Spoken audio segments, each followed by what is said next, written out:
Is it time? It is time for us to do what we have been doing, and that time is every day. We'll know in a very short period of time, but it looks like it could be something that will be not good. Believe me, not good. I see issue with that. And again, hey. You're not going to be able to insult your way to the presidency. That's not going to happen. I don't know who created Pokemon Go, but I'm trying to figure out how we get them to have Pokemon go to the polls. I'm Ted Cruz, and my pronoun is kiss my ass. So when you think about it, there is great significance to the passage of time in terms of what we need to do to lay these wires, what we need to do to create these jobs.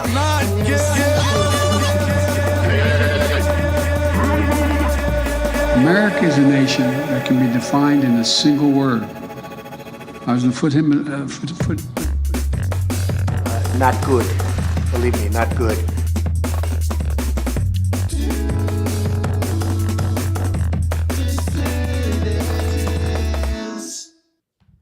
Hello, dissidents. Welcome one and all to a Tuesday matinee edition of the Do Dissidents podcast. Keaton Weiss here with Russell Dobular. Bienvenue. Thank you for accommodating a slightly delayed start. We pushed a show back to 2:30 today because Russell had a dentist appointment. I did. Yes. Got the teeth cleaning. How do they look? Let's see them. They're good. I'm not. What am I, a fucking horse? I want to see them. They look fine. They look good. Yeah, they look good. Give me a good cleaning. Get all the gunk out, all that shit. That's good. Yeah, it's important to go to the dentist, although I very rarely have been in my life. My family didn't have dental insurance. They didn't add that to their package growing up as a kid, so they got very lucky with me because my teeth grew in straight and, fairly white. I mean, I do what I'm supposed to do, but I don't really get them cleaned. I should probably start doing that. You know what happened to me, actually? I had braces as a kid, and eventually the bottom teeth kind of reverted. Right. I mean, not completely, but they're not straight like they were when my braces came off, like the bottoms. Got it. Yeah. The tops didn't revert, but the bottoms somewhat did. There you go. Well, it's funny. I just got lucky. I never actually needed them. They grew in straight. Me and my brother, we didn't need any kind of real dental work, which was lucky because we didn't have the insurance for it. So yeah, we lucked out for sure. We are coming up very close on 666. They didn't have health insurance in the gypsy caravan you grew up in? Well, we actually got health insurance. My parents just owned a small jewelry business. They would just make jewelry and sell it wholesale to stores and at craft shows and stuff. Like which in the 90s, outside Grateful Dead concerts, that kind of thing. Well, that's how they started in San Francisco on the street, where you could literally get a street vendor permit for $80 a year in San Francisco. And so that's what they did. But back in the 90s, you could actually now you can just earn shoot smack on the corner. Yeah, well, yeah, no, those days You are don't over. have to pay for that. But in the 90s, you could actually earn like a middle-class income doing that because people had money to spend on gifts. Yeah. And so I remember that. Yeah, I remember yeah, that. remember those times? Times? I was a horse and carriage driver back then, and it was I would always say it was like being a gangster with a horse because it was so easy. You just showed up, and people would walk up. Hey, how much to go to my hotel in the village? $300. Okay. Yeah. Boom. Don't climb in. Like, not even a question. It palpably changed after 9/11. It never went back to that. The 90s were just insane. It was money everywhere. Money everywhere. People everywhere. 733 between YouTube and Twitter.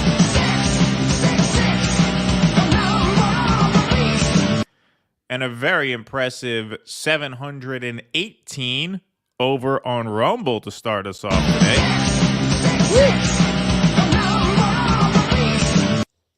That's amazing. All right. Yes. Shout out to Rumble. The folks over at Rumble. We've actually been in touch with people at Rumble. They put our last stream in their editors' picks on their homepage. And so that last stream on Rumble got almost 100,000 views by now. That is a record. Yeah. No stream on any platform has ever even approached that number. So that's amazing. Shout out to Rumble. That is very encouraging. That's very encouraging. Because if we can do better there, like then it's a no-brainer. Of course. So let's keep the free speech movement alive. Shout out to all our Rumblers and our YouTubers as well. Thank you guys all very much for being here. Much appreciated. We are without Jake, but we are with our Jake app, so I can field some Rumble rants. So thank you for sending those over. We're going to start things light here. This really begins our real work week here at the Do Dissidents podcast. 3 shows in a row now every week, Tuesday, Wednesday, Thursday. So beautiful. We have Jeremy Lafredo from the Gray Zone. We're taking what they're giving because we're working for a living. Yeah, indeed. Putting in the time. Great guest tomorrow. Jeremy Lafredo from the Gray Zone is going to be on with us at 2 p.m. That's going to be a Rumble exclusive stream. He's the one who did that great documentary, that sort of short documentary on his trip to the Gaza border, where he interviewed all the Israelis who were blocking aid. Yeah, I mean, that's not what he's coming on about. He's going to show us his recipe for chorizo meatballs. Yeah, right, exactly, yeah.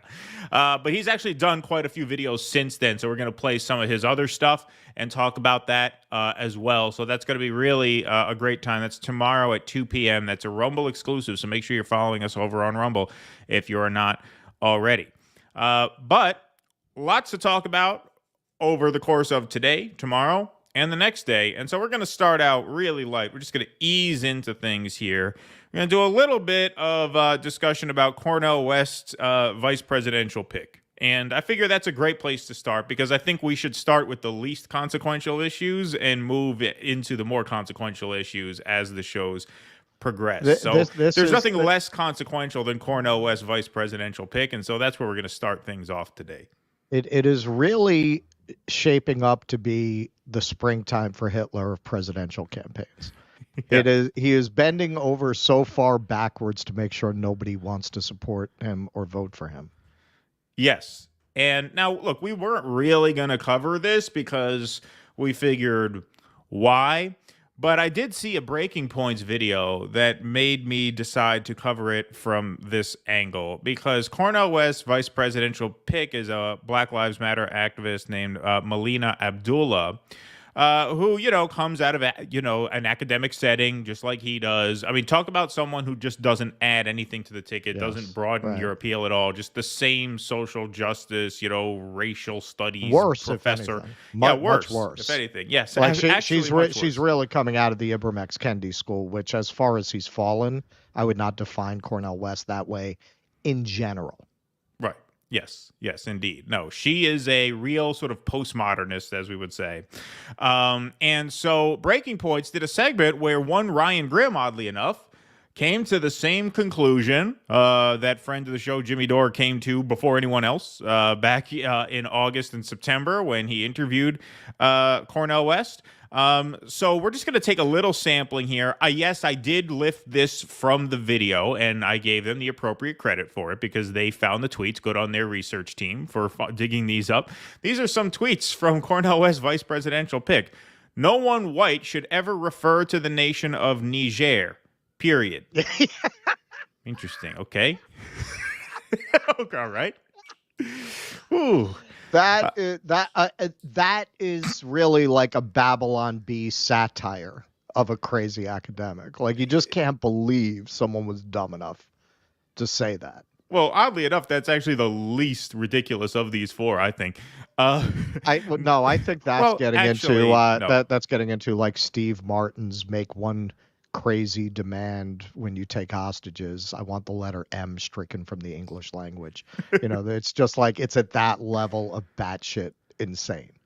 Yeah, that's true. Because this one, no self-respecting black person should be singing the white national anthem. I mean, I think that's a little extreme. Then again, I'm not really pro national anthem. Just that's next level. There was a professor. Did we talk about this? There was the professor who, I'm not going to say because I don't want to get us in trouble. The word in Chinese for like I forget what they call there's a phrase for that, and every language has things that serve that function. The and theirs sounds very much like the N-word, and a professor got in trouble for teaching it. Oh, for teaching it. All right. Just for teaching it. Yes. Well, the other one here, not digging the white children, referring to her as Mamala. Didn't she just get married? That's regarding Kamala, who I guess became a stepmother when she got married. So some people called her Mamala, which was kind of cute, I guess, for people who like Kamala. I don't see why it's offensive. Little dumb, as all things related to Kamala are, but I don't know why that's an offense. Right. But I love this one. This is my favorite. Does anybody else resent that COVID has made it acceptable for old white men to hijack black culture and give each other dap and fist bumps? So what the fist bump is, that is considered cultural appropriation? I actually like the fist bump. One of my favorite legacies of the pandemic is the fist bump. I actually kind of would have liked to see fist bumps replace handshakes. Not for health reasons, just because I kind of prefer the fist bump. I think it's kind of fun. Handshake is a little too formal for me. I like it. Hey, yo, boom. Apparently, that's cultural appropriation. And am I the only one? Does anyone else resent that COVID has made it acceptable for old white men to do fist bumps? I don't think anybody else does resent that. No, you're probably one of a very, very short list of people who resents that. Well, this is how these people make their living. We all have the same psychology. We're all humans. We all have similar brains. We all have the same makeup. There is no group of people that does not have a lot of very frustrated people full of anxiety and depression. Every group has that. And when you speak this language of grievance, of directing what are largely personal psychological issues onto society, there are people in every group that appeals to. And I think that's who this appeals to. And I'm not saying, no, there's no racism, but these kinds of absolutely ridiculous statements, who does it appeal to? Like, who are you ginning up? I don't think anybody with any kind of self-possession or confidence, or anyone who's happy, who is actually attracted to that. I think just like any kind of cultish ideas, people who are profoundly damaged, and there are a lot of profoundly damaged people. I mean, I think it's academic. I think it's jargon. I think there's a culture around this kind of thing. That's academia, an element of it. Which transcends. That's an element of it, but that's all not enough to types, give it the for cultural force it's gained. I don't think it's gained much cultural force. Sure. I don't think it has. Well, talk to people who've gone through the hiring process at a major corporation over the last 10 years about how much cultural force it's gained. It's gained a lot of cultural force. And that's not niche. That's like people's jobs. I mean, at some points, in some areas, but yeah, I don't necessarily think it's as relevant as a lot of people think it is, which is part of the reason why this is such a ridiculous pick. And here's Ryan Grimm and Sagar. Well, it's a ridiculous pick because people hate it. They hate it, but it's this very, we've talked about this. It's this very WEF, Davos oriented thing. We're going to cover this, that in America, the young men have become more conservative. And what's really interesting, if you dig into that article, and we'll talk about it more when we do the segment, the way that even the surveyors defined left and right completely left out economics. That's really the purpose of all this. This is all the end goal of taking class out of the entire conversation. Why would you poll to see where people are on the left-right spectrum without asking a single question about economics? Which it doesn't seem like they did. It seems like they only asked about cultural issues. Yeah, I believe that. I haven't looked into that yet. But this is Sagar and Jetty and Ryan Grimm talking about this VP pick. And here's Ryan Grimm giving his take on what the Cornel campaign is really about. Just, to me, seems like a profound political misjudgment. Maybe it's just what he believes. I mean, that's fine, too, if you want to do that. Cornel West has almost seemed, and I hope we can get him on the program. By the way, we have tried. His campaign has been a pain in the ass. So if anybody who's listening who is out there, Dr. West, we've invited you on the show more than a dozen times, and I have yet to receive a proper response. Yeah. It feels like he has regretted the decision to run since he launched it, and has been, like, my conspiracy theory, if I were to get it in his mind, is that he has been consistently trying to undermine his own campaign so as not to undermine Biden. Interesting. Oh, wow.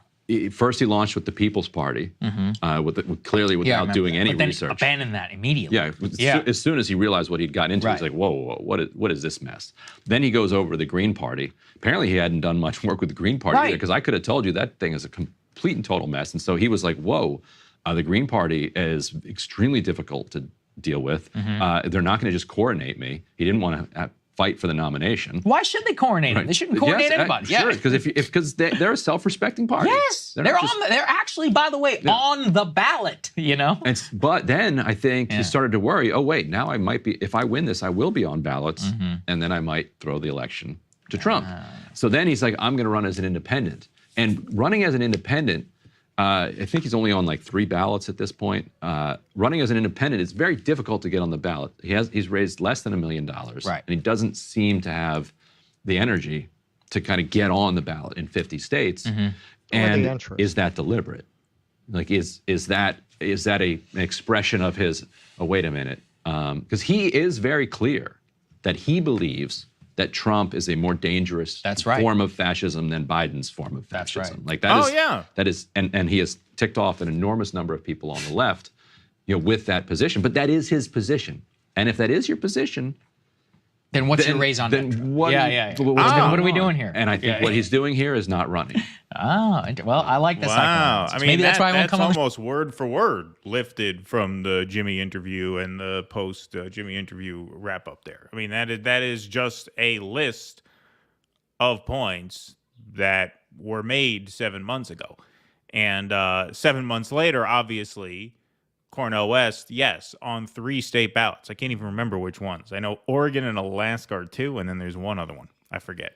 He just no likes, swing states, though. Yeah, he likes to talk to podcasters. He doesn't even like doing that anymore. I haven't really seen him on any podcasts anymore. He wouldn't go on Breaking Points. That's what Soccer said. He got to go on CNN. He got to go on CNN with this VP pick. That's it. He just wants to do interviews. It's a publicity tour. He's just made such a clown out of himself. It's sad because he was this very unifying, universally beloved figure. So, yes, I know some people had issues with him because he had ultimately endorsed Biden, but people have issues with everybody. Overall, the perception of him was overwhelmingly positive.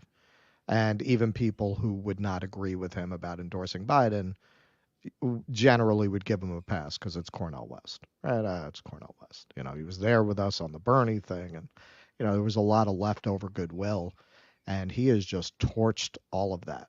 There has been no upside in this for him. It is just it's made him much less effective as a spokesperson, even for anything he might care about. No one's going to take him seriously again. Yeah, even people who you might think of as more inclined to support him, like Matthew Ho, who we had on the show last week. He ran with the Greens for Senate in North Carolina, and he was telling us about his experience with the Greens, and he was telling us about how big a fan of Cornel he was, and how this was really unfortunate that this happened. Like, even people who go into this with every reason to want to support him have just come out so disappointed and so rightfully disgusted at what a wasted opportunity this was. And I said this as soon as he quit the Greens. I said, well, he's giving up. This is his way of dropping out of the race without technically dropping out. Because if he drops out altogether, then people are going to say, well, you're just a fake, basically. You don't believe that anybody should really challenge Joe Biden. And look, what Ryan Grimm laid out there was exactly right, which is why I said it 6 months ago. That's why Jimmy said it 6-7 months ago. Like, it's been pretty obvious for a while. I guess it takes until April 15th, where you're only on 3 out of 50 states, for it to sink in over at breaking points there. But yeah, that's pretty obviously what's going on. And, we've been getting this question now as the general election season gets formally underway, as the primaries are really in the books now. People call in to our shows and ask, well, what do you guys think about it? RFK or Cornel, Jill Stein, Claudia Dela Cruz. It's not worth taking a stance on that. It really isn't. Exactly. Because you're driving wedges through potential coalitions for issues that are of no consequence whatsoever. Even the latest national poll had RFK at 2 points. Right. Because he's fucked everything up too.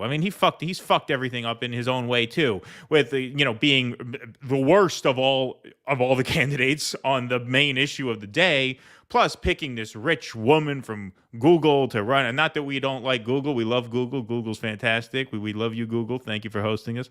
But picking her as his vice presidential pick, he's just really shit the bed too in a number of ways. And maybe this is why third parties are third parties. Maybe this is why they can't get off the ground. It's not just because the game is rigged against them. But what Matt Ho said when he was on the show last week was actually really insightful, which is he said, yes, the system is so rigged against third parties that it breeds a culture of defeat within the parties. And it nurtures a self-sabotaging streak because it's so hard to get a foothold that it nurtures the kind of psychology and the kind of behavior that lends them towards perpetual loss after loss after loss.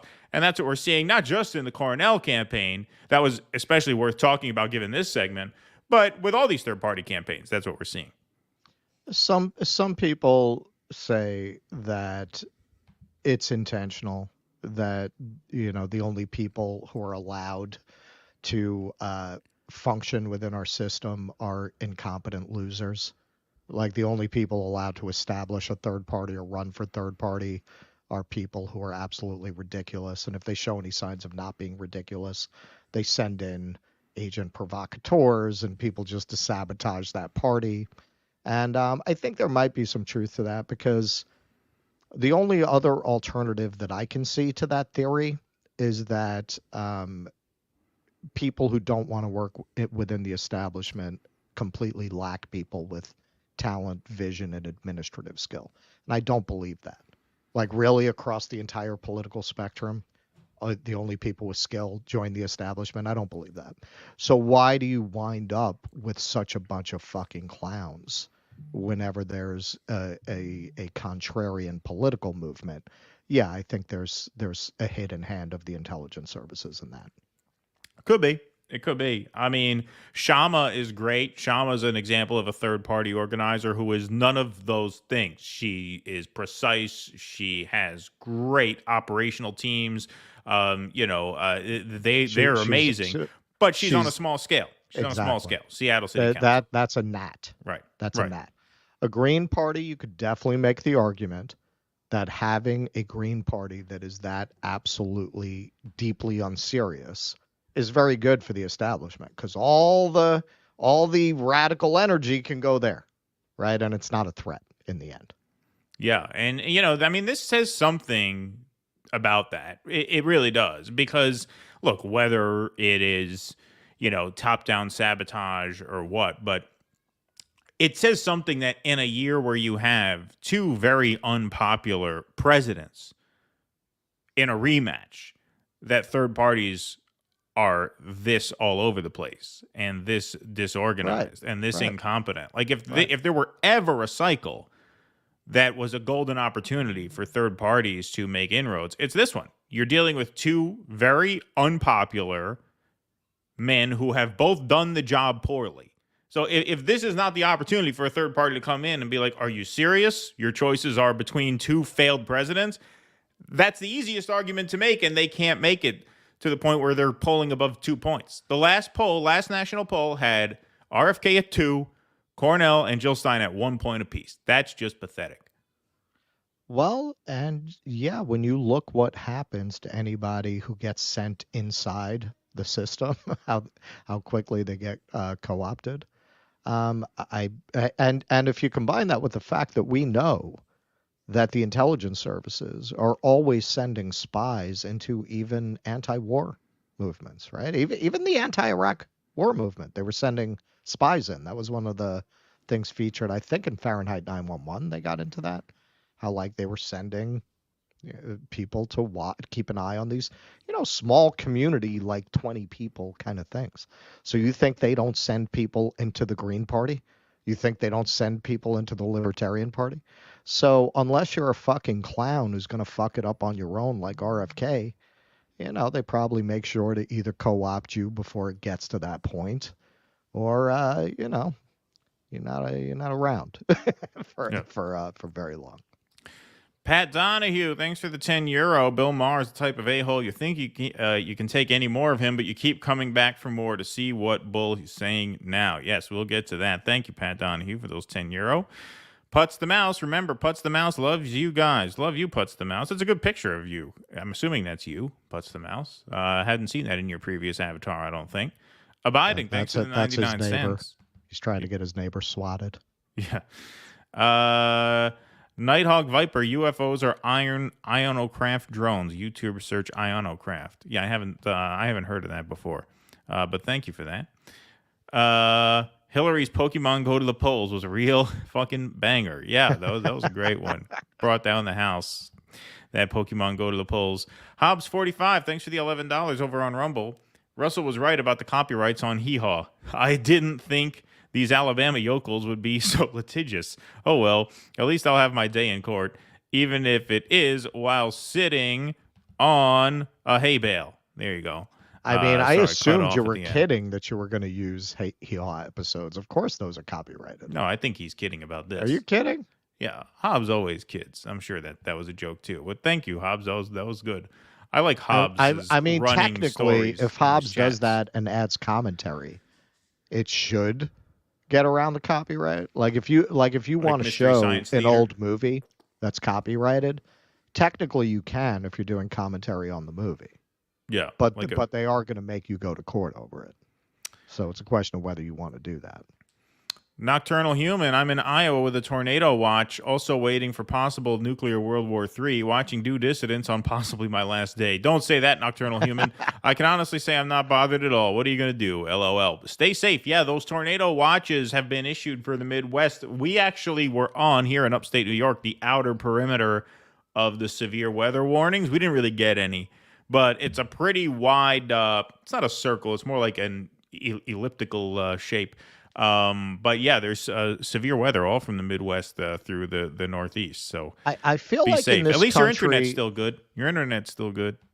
In this country, you have a choice between living in places where nature's trying to kill you or living in places that are going to be the first hit in a nuclear exchange. Yeah. Well, you know, I look at these places in the country where you could really drown in a flooded road. And right. I always think of Sam Kinison saying about Ethiopia, move where the food is. I'm always like, why don't you move where we don't have shit like this? We don't have this kind of torrential rainpour you could drown in. We don't a very rare tornado, not a serious one. These things just don't happen in these parts of the country. In the Northeast, it's very much like Europe. It's just not prone to those kinds of natural disasters. Well, but we are prone to nuclear attack. We are prone to terrorism. So pick your poison. Well, I mean, most people don't live out there. That's why there's all that farmland out there. But somebody's got to live out there. That's the heartland. That's where they grow the shit, and that's why they can grow the shit out there, because you get a torrential rainpour pretty much every day. When we were driving cross country, we would drive through Nebraska and Iowa. It'd be bright, sunny day. 10 minutes later, the sky would be because there's nothing to moderate it. Yeah, it just comes right in. Comes right in. Torrential rain. Clouds move out. Bright, sunny day again. Yeah. Yep. Eric Montag, based. I like that. You gave that during the countdown. Like based, only with a bass guitar. That's very clever. Surprised no one's thought of that before, or at least no one's chatted that.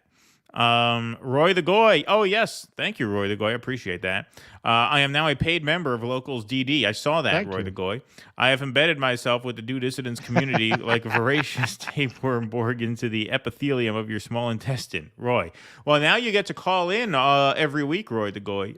So now you can not only type these funny and creative chats, you can actually call in and we can get the audio-visual version of them as well. So we invite you to take advantage of that. All right, let's go on to segment number 2. We talked in our last show about tensions heating up over Ukraine within the Republican Party, and it seems as though Mike Johnson has made a move here. Johnson gambles on plans separating Israel aid from Ukraine funds. So let's take a look from the Washington Post. After months of inaction, House Speaker Mike Johnson unveiled on Monday evening an outline of his plan to address the conflicts in Ukraine and the Middle East, defying Republicans who threatened to oust him from the speakership if he moved forward with funding for Ukraine. But Johnson risks angering many of his members with a convoluted plan aiming to placate his critics on the right, while also giving national security hawks a chance to advance billions of dollars in aid to Ukraine, Israel, and Taiwan. Johnson plans to put 4 different bills on the floor, essentially decoupling aid for Israel, which faced a barrage of missiles and drone threats from Iran over the weekend in retaliation for a deadly airstrike on its consulate in Syria, from help for Ukraine, which is more controversial inside his conference. The Speaker will then advance separate votes for aid to Taiwan and a measure to satisfy Republican foreign policy demands, including the seizure of Russian assets and a House-approved bill that could ban TikTok from the United States, among other measures. A draft of Johnson's plan mirrors the Senate bill, according to 5 people familiar with numbers, but may not include humanitarian assistance mainly directed toward Gaza. Neither Johnson nor his office immediately commented on the draft. According to a person familiar with the plan, Johnson gave Senate Majority Leader Chuck Schumer a heads up about the new strategy. The Speaker told reporters that he would talk with House Minority Leader Hakeem Jeffries about the path forward. Nowhere in the bills are border security measures demanded by some House Republicans as a condition of approving aid to foreign countries. The omission was glaring in the eyes of some far-right lawmakers. Don't forget, they've already threatened to file a motion to vacate over this, And he's basically daring them to do this here. Every member ultimately will be able to vote their own conscience on all of these matters, and everybody will have the opportunity to weigh in, Johnson said, after a GOP conference meeting Monday. I think the final product will be something that everybody can take confidence in because they got to vote their district. It's a major gamble by the embattled Johnson, who was elevated to lead the fractious GOP conference after the unprecedented ouster of Speaker Kevin McCarthy. The formerly low-profile lawmaker has had trouble rallying a majority of his conference on almost anything and has had to rely on Democrats on substantive issues, including keeping the government open. Nonetheless, Johnson intends to try and pass the measure through regular order to appease his conference, requiring a simple majority for approval, a difficult feat that will need the support of almost every Republican, given the slim two-vote GOP majority. I think the speaker's doing the right thing. The speaker is saying, regardless of who calls for my motion to vacate, I need to do the right thing by my conference, and he's doing that, said Representative Kevin Hern, a Republican from Oklahoma, who chairs the largest faction of conservatives in the House. Marjorie Taylor Greene has been threatening to introduce a measure intended to oust Johnson from the speakership, known as a motion to vacate, if he puts Ukraine aid on the floor. Now, here's where it looked like she may have blinked and he may have gotten the better of this deal.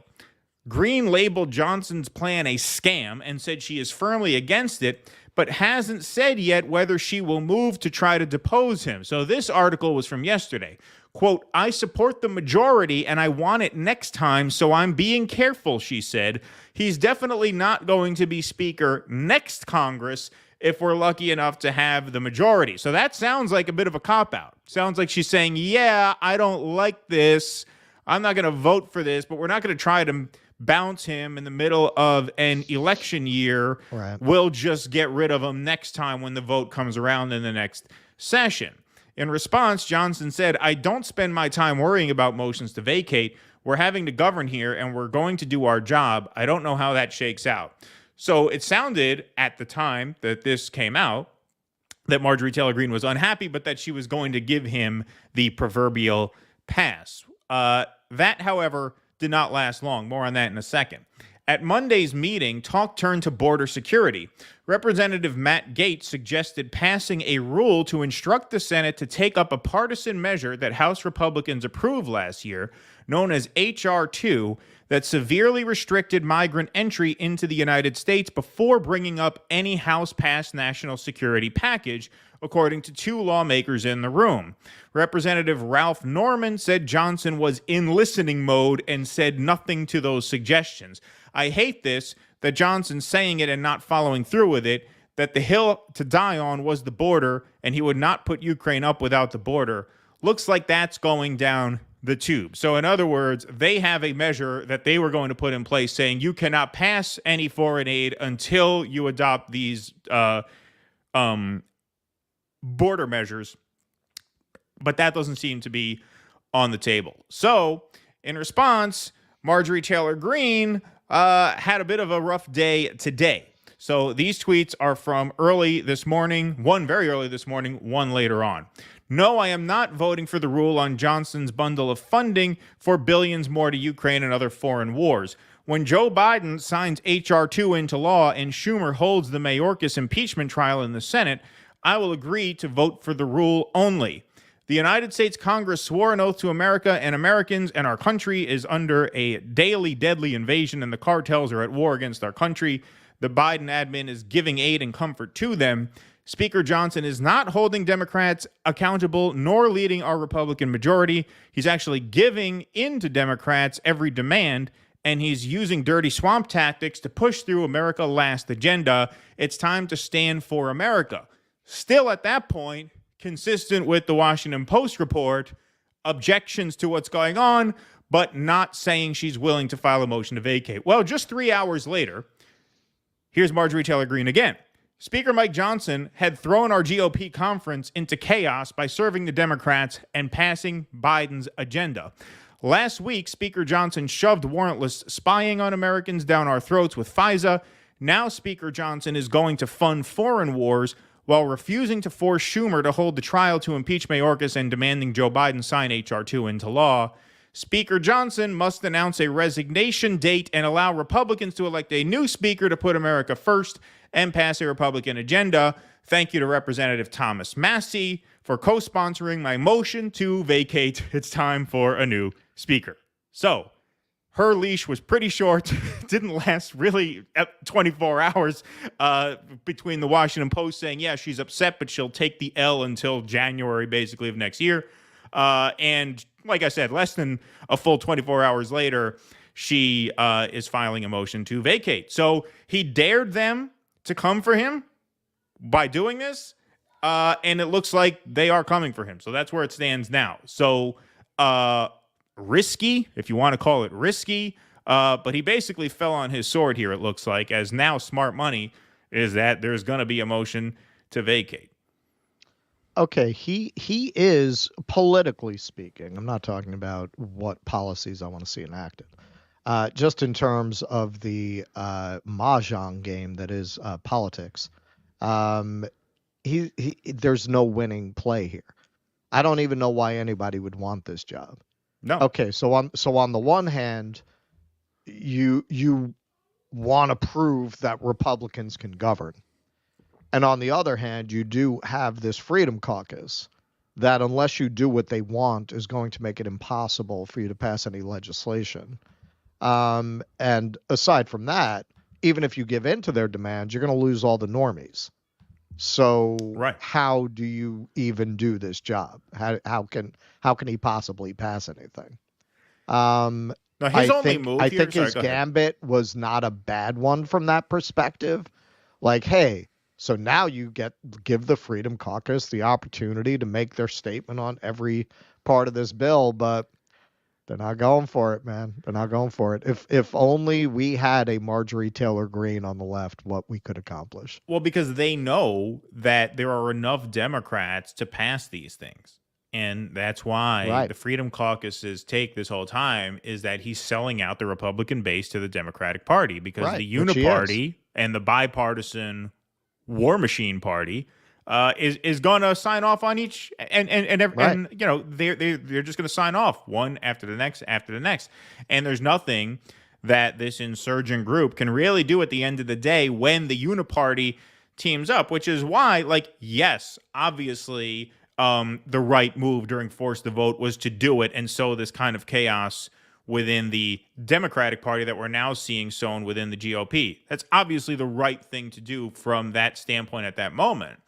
But ultimately, the lesson of all this is that this is why you have to be, at the end of the day, post-duopoly. Because at the end of the day, even if you do push enough insurgent candidates up that hill and get them into the office, and even if they do hold up their end of the bargain and say, we are going to be total ball busters to hold up progress until progress is done on our terms, there's enough uniparty consensus around these major issues where they could, at the end of the day, just jump over you. And that seems to be what's happening now, is that, yes, for all the fight that these Freedom Caucus members put up, and no one can deny that they've pretty much held up their end of the bargain to their base and put up the best fight they could, they're outnumbered by establishment candidates in both parties. And that's their main gripe here, is that you're choosing the Democratic neocons over the populist anti-war GOPers at the rank and file level. And, look, they got a right to be upset about that. Doesn't look like there's much they can do. The smartest move for Johnson to make there, because if you notice at the end of that article, where was it? Was it in the article or was it in the tweet? Something about, I forget where it was, but something about he has to either offer a resignation date or else we're going to have this out now. If Johnson says, all right, fine, I'll resign November 6th, whatever, to get us through the cycle in one piece, and then I promise to be out, that's probably the best move he can make right now. Will he do it? I mean, maybe, maybe not. He never struck me as a guy who particularly wanted the job anyway. He was just kind of thrust into it after their whole Force the Vote thing fell apart. Yeah, so maybe that's the best move. Yeah, they just scraped the bottom of the barrel. And I will say, and I kind of mentioned this the other day, I find the Democrat attacks on Marjorie Taylor Greene and Lauren Boebert deeply sexist. And they would certainly call them that if you attacked Democratic women in a similar way. All of their attacks are about their intelligence, never taking them on their own terms. Like, you disagree with their policies. But it's always, I've seen, there was a meme going around in a museum. There's like a Neanderthal that bears a resemblance to Marjorie Taylor Greene, and they'll put that. Can you imagine if that's what the Republicans were doing with, Amy Klobuchar? Right. Oh my God, the sexism. I'm sure. I mean, I don't spend a lot of time looking at her stuff, but I've definitely seen things that Marjorie Taylor Greene has said that I deeply disagree with. I don't think she's stupid. I think she's not coming out of elite academia, so she doesn't have she doesn't speak the words. She doesn't have the sophistication that they so admire, and and same thing with Lauren Boebert. Right. All right. Let's go to some Rumble rants here. No Jabbers, thanks for the $5. Generic Rumble rant. Place your own witty or shitty comment here. All right, thanks. I like that. That's good. We'll pitch that to them. Yes. yeah, exactly. How did you like the Fallout show, Russell? I think Keaton would be a great vault dweller. He would, actually. Is my volume low? You can never tell because you get somebody who says that, and then somebody else will be like, "Oh, you're blowing my ears out." Okay, so far I only got through the first episode. The reason for that is they dropped the second half of the Invincible series, so that was my binge watch. Now I'll go back to Fallout. But yes, the first episode was great. It was great. And I don't play the game, but just as a post-apocalyptic sci-fi thing, it was great. Yeah, I have not seen it. Dodger 12, thanks for the $5. Cornel West is actually Lincoln Hayes from the Mod Squad. Changed my mind. I don't know that reference. Do you know the Mod Squad? Yes, I do. Yes, I do. Where's Skill? Abdullah was his second choice. Farrakhan was skeptical and Sharpton wanted top billing. Yeah, I mean, you got him wrong on both ends there. Farrakhan is too radical for Cornell, and Al Sharpton is too normie for Cornell. So he actually struck a good balance with this pick from that point of view. Yes. Thank you for his skill. Cornel West, who has the trust of many, is a wake-up call to people that not trust academia figures who are just an extension of the Democratic Party. Yeah, I mean, I never trusted academics. That was always a red flag for me with Cornell. I was willing to back Cornell because he's a star. And I've said this as long as I've had a microphone to say it into. If you're going to do a third party, you need a star to come in, and that star has to, run inside a system where they can get maximum support. The Green Party was the perfect fit in that way. I understand they're a pain in the ass. That's fine. It's your job to overcome that. It's your job to make it happen for the good of the movement. And he wasn't interested. I mean, he said in this pick, he wanted to nominate someone who would put a smile on Fannie Lou Hamer's face from the grave. What the fuck is that? You're supposed to nominate someone who can help you get as many votes as possible so you can actually build power. It's not an emotional exercise, right? Well, also, watching Cornell, whenever you have people who are constantly saying the same shit as if they're saying it for the first time, I feel like it suggests that the person is full of shit. You do. I understand you're gonna repeat yourself. We repeat ourselves. But to that degree, across years, if you go back 2 years and watch the main references we would have been making then, they'd be very different than they are now. Certain things would be consistent. But times change. New things come up. You're evolving. If you're running a hustle, you're just going to go up there. Oh, yeah, Fannie Lou Hamer and John Coltrane. You're just going to say the same shit because it's a routine. It's a routine. He has a very fixed routine that he's gotten away with across years. It did not benefit him to put himself in a position where people dug into his routine and found out there's nothing else there. Yeah, well, that's what they say about running for president, that it'll expose those things. Steve Hartline, remember Ross Perot and the Black Panthers in '92? Dropped like a stone in the polls. Thank you. I'm too young to know that level of detail. I mean, for the Black campaign. Panthers, I don't know what you're talking about. With the in '92, I don't know what you're talking about. With Ross Perot, yeah, there was a whole thing. Like, it looked like he might win. Like, he was doing very well. And then he dropped out saying there was some kind of threat against exposing his daughter or embarrassing his daughter. And then he got out, and then he got back in, and still did surprisingly well, but he never got back the momentum he had. He made it really easy for them to paint him as an unserious wacko that way.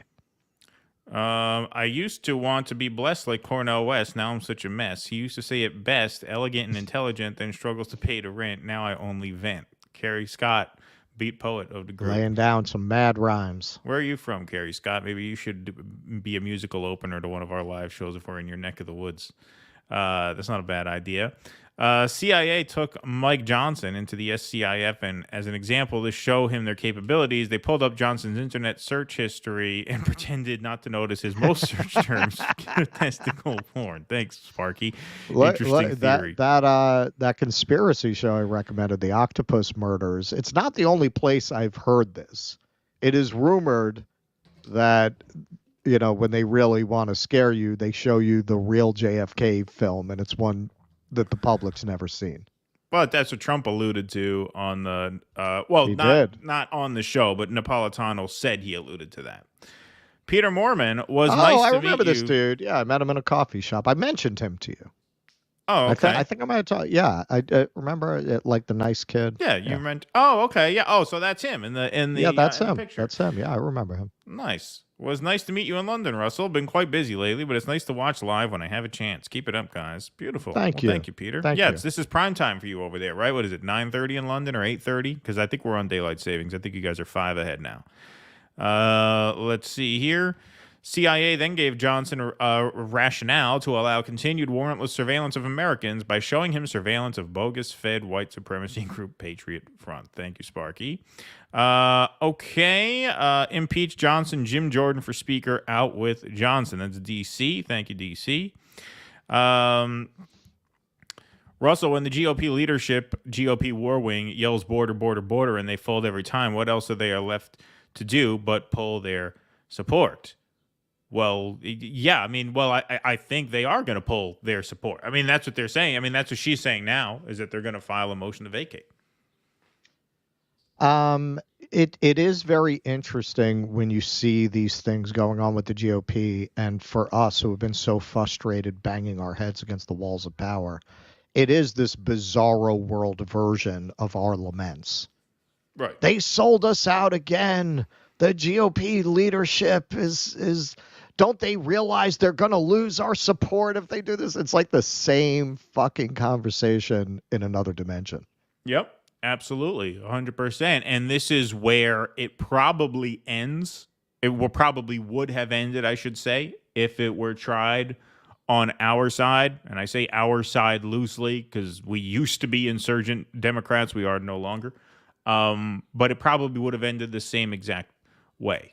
Nancy Pelosi's having a hard time from the squad. All right, I'll cut a deal with the neocon GOP, and that's it. Go get your fucking shine box. That's probably how it would end anyway. Probably. Which is why ultimately the solution is you have to be outside the two parties. Now, is there a clear path forward there? Absolutely not, especially given the state of third parties.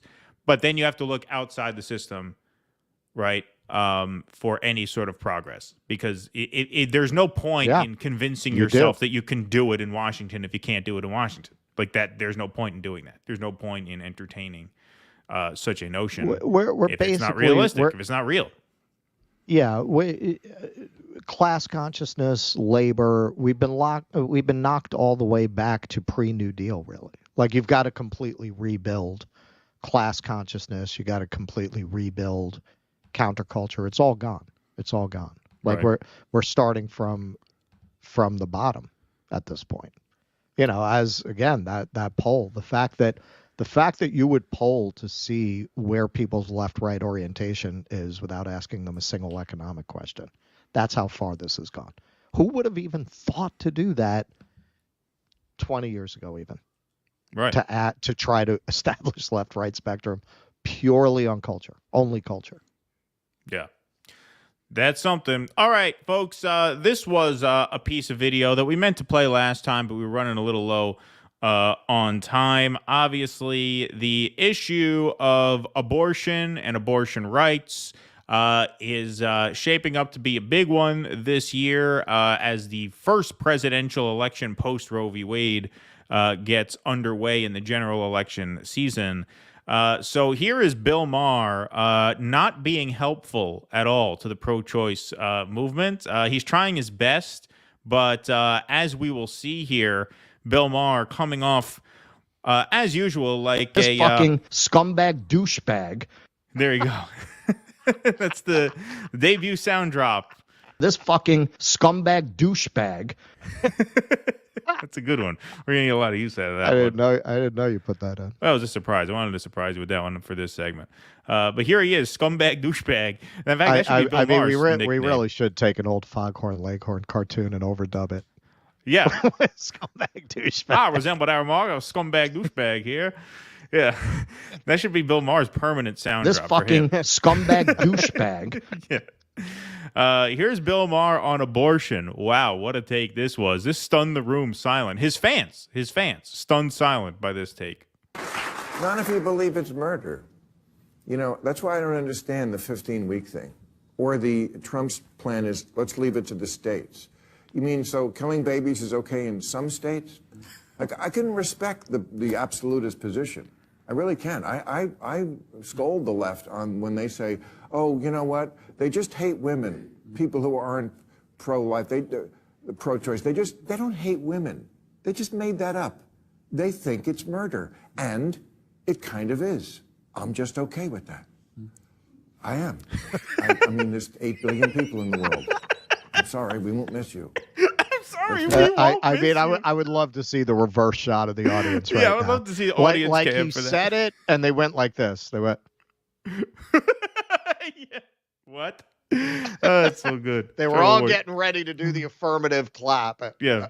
What did he just say? Wait, what? I don't think I'm allowed to clap for that. They all caught it in time too. You didn't get any of the, like the light claps. No, they all froze. They think it's murder, and it kind of is.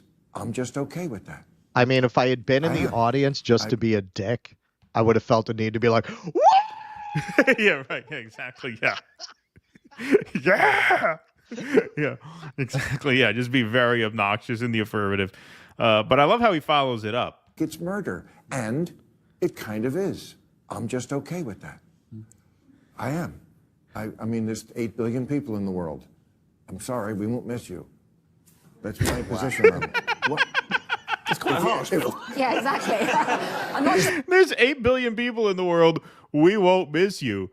Bill, under that rationale, you could justify anything. I mean, why would you be against violent crime of any kinds? If that's your position, there's 8 billion people in the world. We won't miss you. Too bad. Well, you know what? Holy shit. There is a history of selective policing where part of the rationale is let them kill each other. Yeah. That is a sort of Malthusian approach, right? Let them get about the business of dying and cutting down on the surplus population. Yeah. I mean, wow. The argument is not that there's too many people, and yet, no, the argument can be made that before, for example, brain waves develop, which is 12 weeks into a woman's term, it's not really murder because you can't consider that a sovereign life before it has its own brain waves. Yes, it's a would-be life, but, you know, the AMA has said brain waves start at 12 weeks. So before that, there's an argument to be made that, no, this is not murder. Once it becomes murder, that's when, yes, most people are against murder. Most people have a problem with murder, right? Look, there's a logic to it where you could say, does life begin at conception? Some people say no. I mean, technically, the process of getting life along begins at conception, but it's not an actual sovereign being with sovereign rights until it has a heartbeat, which is what the heartbeat bill is, or it has a brainwave, right? There's some debate there. But the general opinion is not, yeah, it's murder, and we don't care because there's 8 billion people, you won't be missed. Don't be surprised, Bill, if the invites to go stump for candidates don't come. Yeah, that is not helpful. Oh, okay. So my view has long been, I don't disagree with his basic premise. I've always thought the argument that it's not a life is sophistry. It's a life at a very early stage of development. Right. What you're really arguing when you say that is that it's not a life that has the value of a human life until a certain stage. That's what you're really arguing. Well, that's what I mean. It's not a sovereign entity. Yeah. Right. And I feel like that's a philosophical question. And as such, that is why I am pro-choice, because I don't feel like it is for me to decide for a woman or anybody who's pregnant that philosophically it's a life, so now you have to carry it. Right.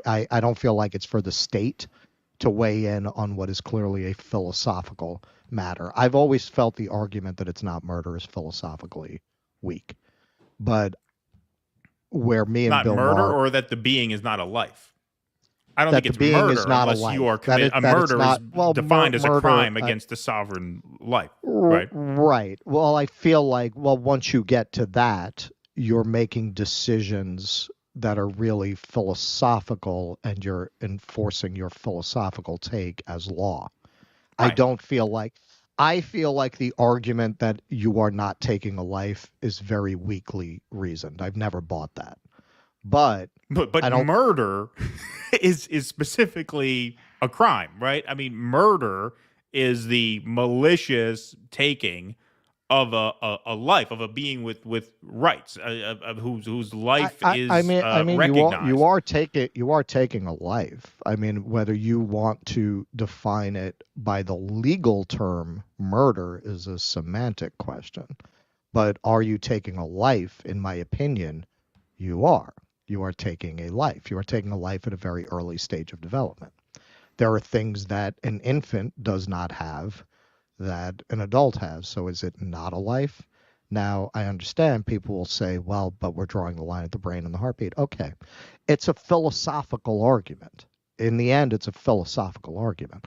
And that's why I say, while I feel it is weakly argued, the idea that it's not a life. And I think a lot of people who are pro-choice know that. But because of what you just saw happen with Bill Maher, now Bill Maher really drove the nail in by displaying his basic misanthropy in his brilliance of, he pulled a Scrooge. Well, let him get about the business of dying and cut down the surplus population, like it was right out of A Christmas Carol. So that really made it impossible, because he's just such a dick, to have the conversation on that level, on a philosophical this fucking scumbag douchebag. Exactly. Because he is who he is. He was a very poor vehicle to be making that case. And I do believe there are a lot of people who are pro-choice who probably don't actually believe that it's not taking a life, but they know that as soon as you concede that, as you could see in that clip, a chill went through the room, right? Like, you cannot define it that way, because it's going to be impossible to defend abortion rights if you concede that point. Yes, it is taking a life, but now, again, that's where we split. To me, I say, that's my opinion, and it's not for me to impose that on somebody else. Maher's argument is, and that's a good thing. That's really where he just went into the abyss in that segment. Right. It's murder, and I'm okay because there's 8 billion people. There's won't too many be missed. people anyway. I mean, you could say that. I mean, you could say, what if there's a bus accident, God forbid, and 30 people die? Well, hey, look, I mean, there's 8 billion. You won't be missed. Wow. Right. And some people would say that, and they shouldn't have TV shows. Yeah, that was quite something. Folks, you can become a supporter of our project here by going to patreon.com/do dissidents and signing up. Patreon members get their name up in lights here on the patron scroll. You also get access to our call-in Q&As every Sunday evening, call-in access to those question and answer shows, as well as you also will have access to 2 exclusive supporter streams per month. So that's 2 exclusive supporter streams per month. We have to nail down dates for our April supporter streams, which we are getting together.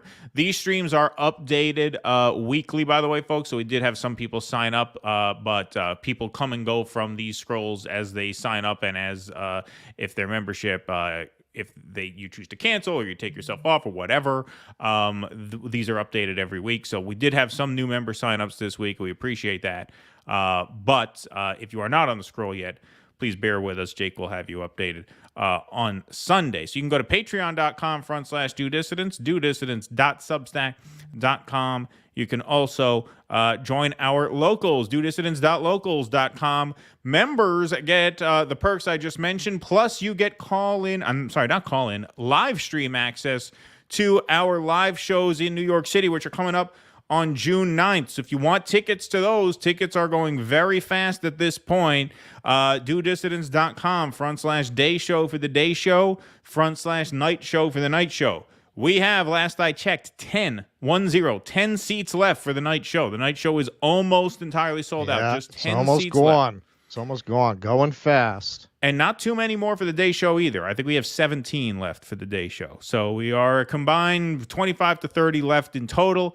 So if you would like to come see us in New York City on June 9th, either at 2 in the afternoon or 7 at night, you can make that happen by getting your tickets now. They are almost sold out. We expect the night show will be sold out within the next few days. So if you do want to come see us in prime time, get your tickets now. So thank you guys all very much for your support. Let's go to some super chats here. Long story short, thanks for the $2.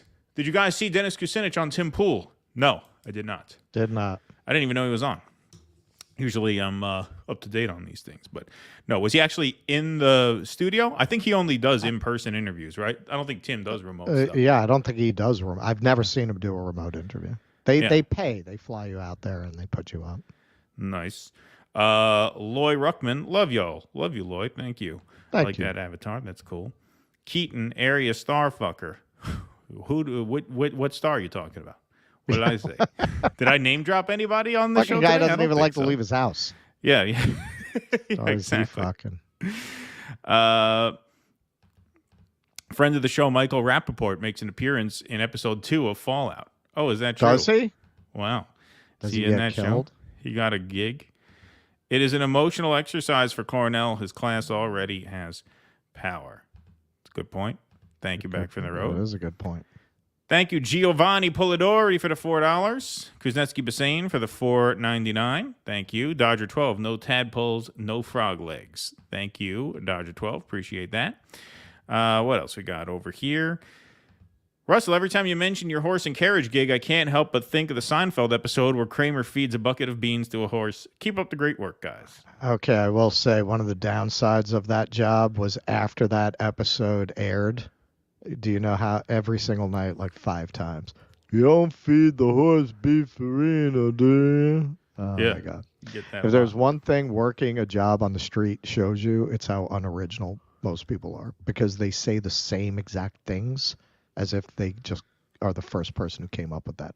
Right, they expect you to laugh hysterically. Expect you to laugh like you'd never heard this before. Yeah.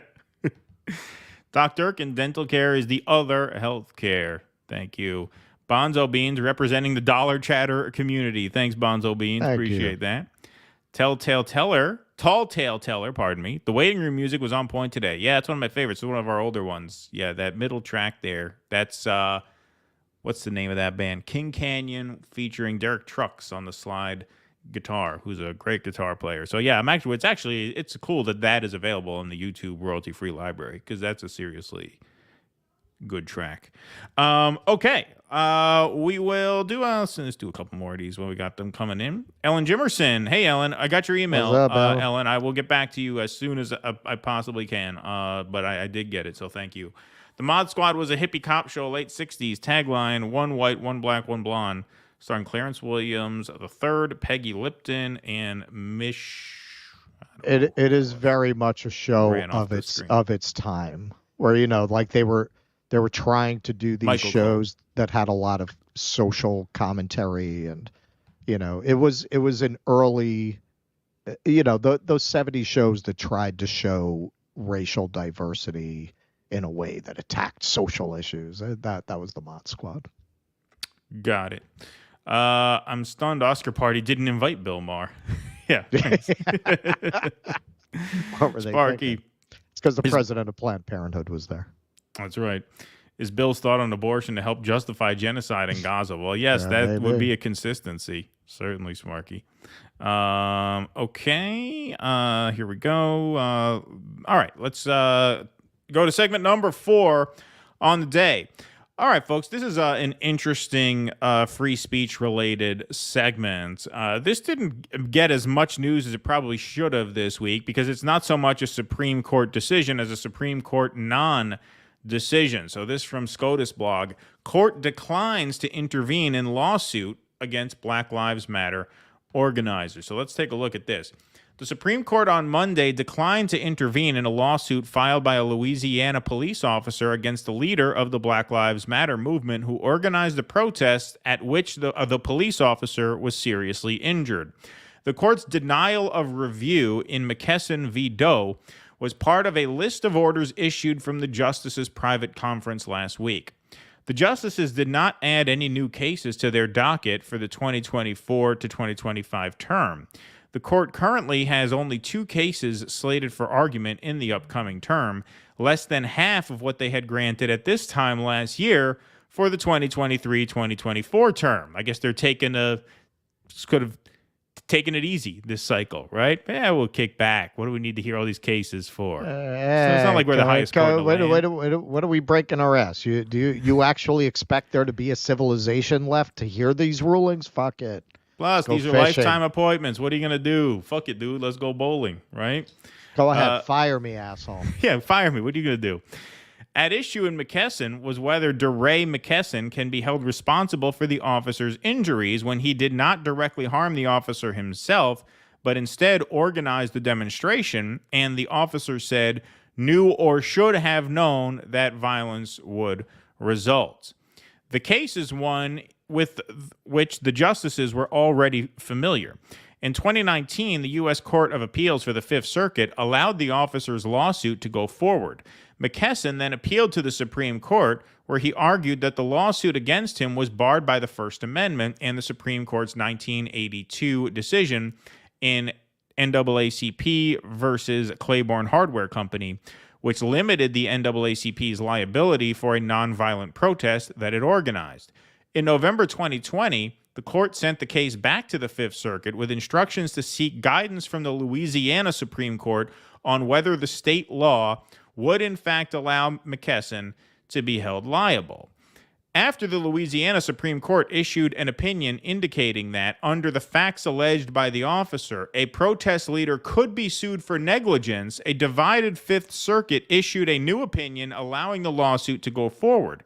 Doe had alleged, the majority wrote, that McKesson had, quote, organized and directed the protest in such a manner as to create an unreasonable risk that one protester would assault or batter the officer. Judge Don Willett dissented from the panel's ruling. He argued that Doe deserves justice and should be able to sue the person. Agreed. Oh, I'm sorry. Yes. Yes. Sorry. Did I read that wrong? Yes. He agreed that Doe deserves justice and should be able to sue the person who actually injured him.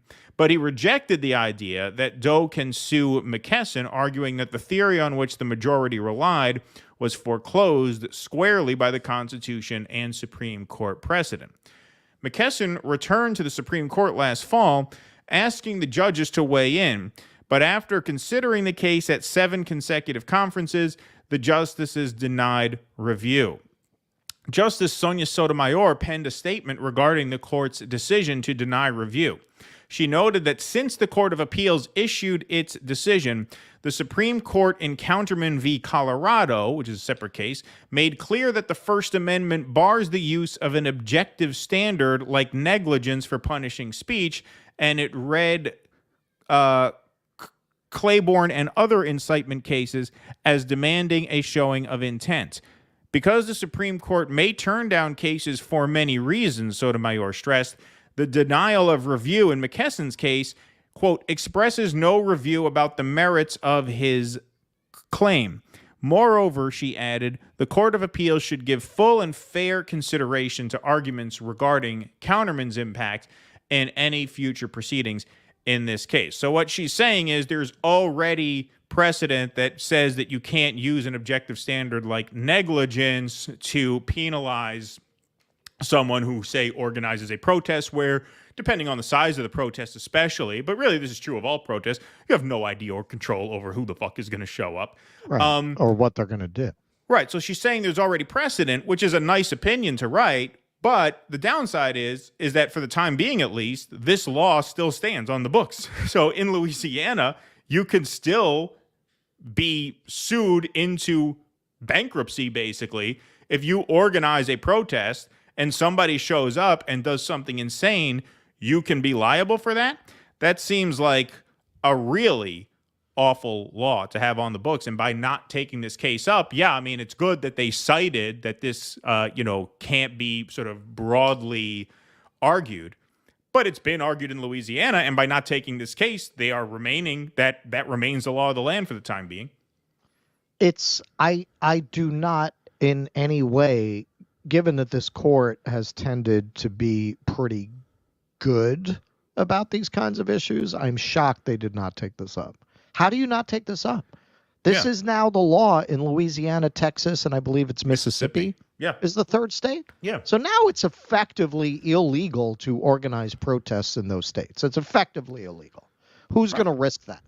That you're opening yourself up to fiduciary liability in the event that some asshole punches somebody in the face. Like it's insane. It's insane. I don't at all understand it. And I looked at another article that got more into the lower court's reasoning. And okay, so the Claiborne case that they're talking about laid out specifically the circumstances under which you could be held liable for something that happened at a protest that you organized. And it's extremely narrow and specific. It's things that you would expect. Like you have to walk up to the guy and say, hey, you see that guy over there? Hit him. Right. It's that kind of thing that you could be held liable for. They just decided that Claiborne should not be considered exhaustive and added their own circumstances under which you could be held liable. That is how weak this judgment is. It's an insane judgment, adding to our ongoing list of demonstrations of the idea that lawyers are by definition intelligent people. It seems increasingly to be a myth. It might be a counterfactual, actually, because we're seeing such a long list of dumb lawyers lately. And why wouldn't you want to overturn this? Like, I understand what Sotomayor wrote there, but why wouldn't you take it up and shoot it down? Yeah. It's so clearly dangerous. And now, of course, I don't know how true this is because it's Vox. According to them, it's a MAGA-appointed panel of judges. Even so, don't you realize how this could be used against you? I mean, Trump loved him a rally. Like, what are you talking? Like, how did they even decide that? And how could the Supreme Court not see how fucking dangerous that is to allow a large swath of the country to live under that law for the time being? I don't understand how they did not take this up. Yeah. Yeah. And the chilling effect of this is just going to be insane because, why would you organize any kind of mass demonstration in any of these three states now? Why would you? Because don't forget, the more effective the protest is, the more people show up, the more likely somebody is going to do something they shouldn't. Talk about saboteurs, right? Agent provocateurs in the crowd. Now, if you want to sabotage someone's movement, you know that they can be sued into bankruptcy. An organization can be sued out of existence if something goes wrong at the protests. Yeah, send some guys in there, cause trouble. Sure, right? Start shit. Mob style. Start shit up. You ruin the organization. Like, it's so clearly insane. It's the most easily manipulated, easily abused law, right? For bad faith actors to infiltrate a movement and cause trouble. And even assuming none of that, most large protests you go to, there are at least skirmishes with the cops. Thankfully, not all of them turn violent, but somebody mixes it up with somebody at these things, right? It's very rare you have a large protest gathering of like a politically charged group, especially now counter protesters show up. And I'm not. From what I've witnessed, it's the cops. Like the cops go and they start shoving people. Right. And in fact, I'm not saying it never happens. I've never seen somebody walk up and attack the cop. When there have been scuffles, it's because the cops did that to me I wasn't even at the protest, at an Iraq war protest back in the day. I was trying to get to a rehearsal, and they were just freaking putting their hands on anybody. Right. Oh yeah. Well, there's a lot of that too. Even assuming none of that, counter protester shows up. Two guys get into it. Cop tries to get in the middle of them. The cop gets hit. They say you assaulted an officer. This doesn't even go for violence against the cops. I mean, this is, a protest turns chaotic. A few guys get violent. One person gets violent. Now the organizer is on the hook for that. How could anybody who's ever participated in any of these events knows how easy it is for little things around the edges like that to go wrong. You really have no control over it. That's why the argument of negligence doesn't even make any sense. What do you mean negligence? You can't account for every single person that shows up. You can't account for every square inch of the action. Some of these marches stretch back blocks. Somebody gets into a fight 3 blocks behind the leader. They're on the hook for that. Now, personally, it's insane. It's insane. How easy would this be to just take up and swat down? What Sotomayor suggests in her opinion is that it'd be pretty easy to do that. Right. Yeah. You just uphold prior precedents. You wouldn't even have to come up with a new ruling. You would just say Claiborne precludes this kind of a suit, and that's it. That's it. Bang. I still have to do part 3 of my Louisiana trilogy, but this is just one more thing that's going to kill the culture there, because that's really what I've witnessed, and it's partly Katrina. Obviously, is kind of the original thing that made a lot of the people who made particularly New Orleans special left after Katrina. Right. But then you had COVID, obviously, because New Orleans is this deep blue city in a deep red area. Right. So all the performers went to the neighboring states that stayed open. Right. And they never came back because there were a lot of challenges to living there. And that's what happened after Katrina. A lot of people moved to neighboring states, saw that the city services were better, the education system was better, and they just never went back. It looks like that happened with a lot of the performers, and I think the Roe v. Wade decision was another nail in the coffin, because who wants to live in a place with some of the most draconian abortion laws? And now you have this. So like this last time that I was there, when I would go to the venues, when I would go to places, it was like you had a remnant of the community and culture that used to be there, and what was really telling was most of them were older. Most of them were like 50 or older when you would go to these. Like when I went to the prison thing, when I went to the prison, mass incarceration event, it was all older people, man. It wasn't really, what young person wants to move to a place with draconian abortion laws? And now you can't organize a protest, especially someone in the arts. Like, why would you move there? Well, also, you think about it in the context of that crime bill they just passed. Not only are you more likely to get in trouble, but you're more likely to be fucked as hard as you've ever been fucked. To be working on the receiving end. Yeah, exactly. Right. Yeah. So yeah, man, it's sad. It's sad. Like that. It's.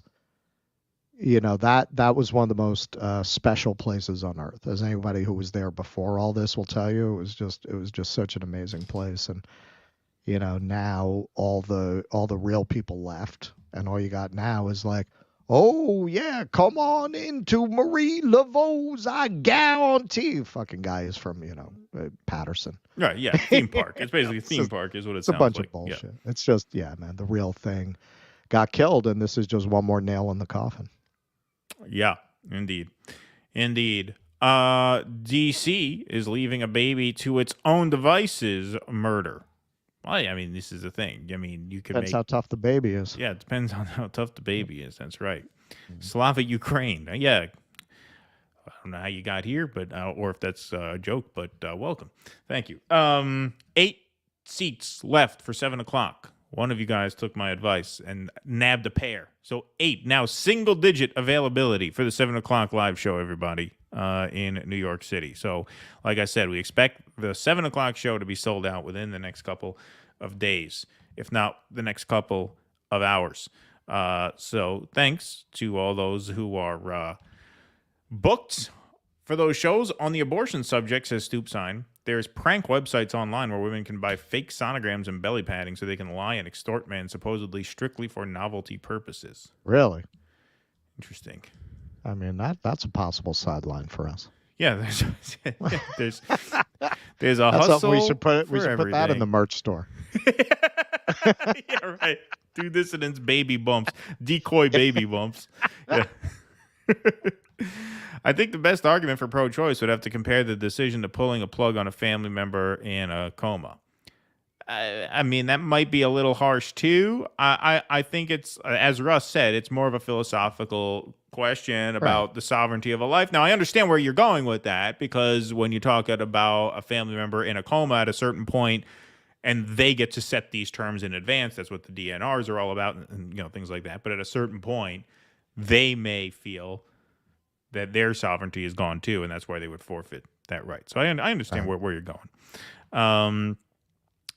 Republicans want live babies so they can grow up to be dead soldiers. George Carlin. Yes. That's a very good way to put it. Look, I mean, the people who are pro-life who are not also involved in supporting mothers, I have no respect for that.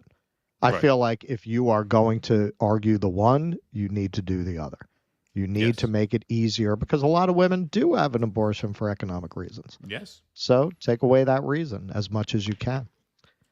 Well, this is the thing. The right likes to preach freedom, and they also like to preach personal responsibility. Well, if the consequences for mistakes are so dire, then you're not really free. Like, freedom means freedom to make mistakes, freedom to fuck up. Right? If you're not free to fuck up, then you're not really free, because nobody lives by the book exactly how they should every single time. That's not freedom. Right. If you freedom, have money, we're going to put you up on a tightrope 50 feet freedom. above the ground. Right. Exactly. Yeah.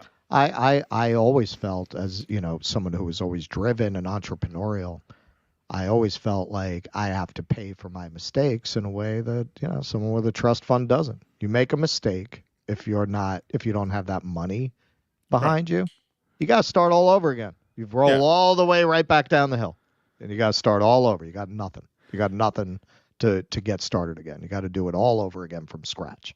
Yeah, no, exactly. And even on like a micro scale, like, it's funny you mentioned that, because I always would think, like, remember when Jerry Seinfeld had that comedians in cars getting coffee show? Maybe he still has it, but he would pull up to a parking spot in New York, he would get out, and they'd walk into the coffee shop, right? Now, this was obviously scripted, where they had that spot arranged for TV purposes and stuff. But if you're Jerry Seinfeld and you're worth $1 billion, why not just park anywhere the fuck you want? Like, as long as it's not a tow-away zone, who cares? So they give you a ticket.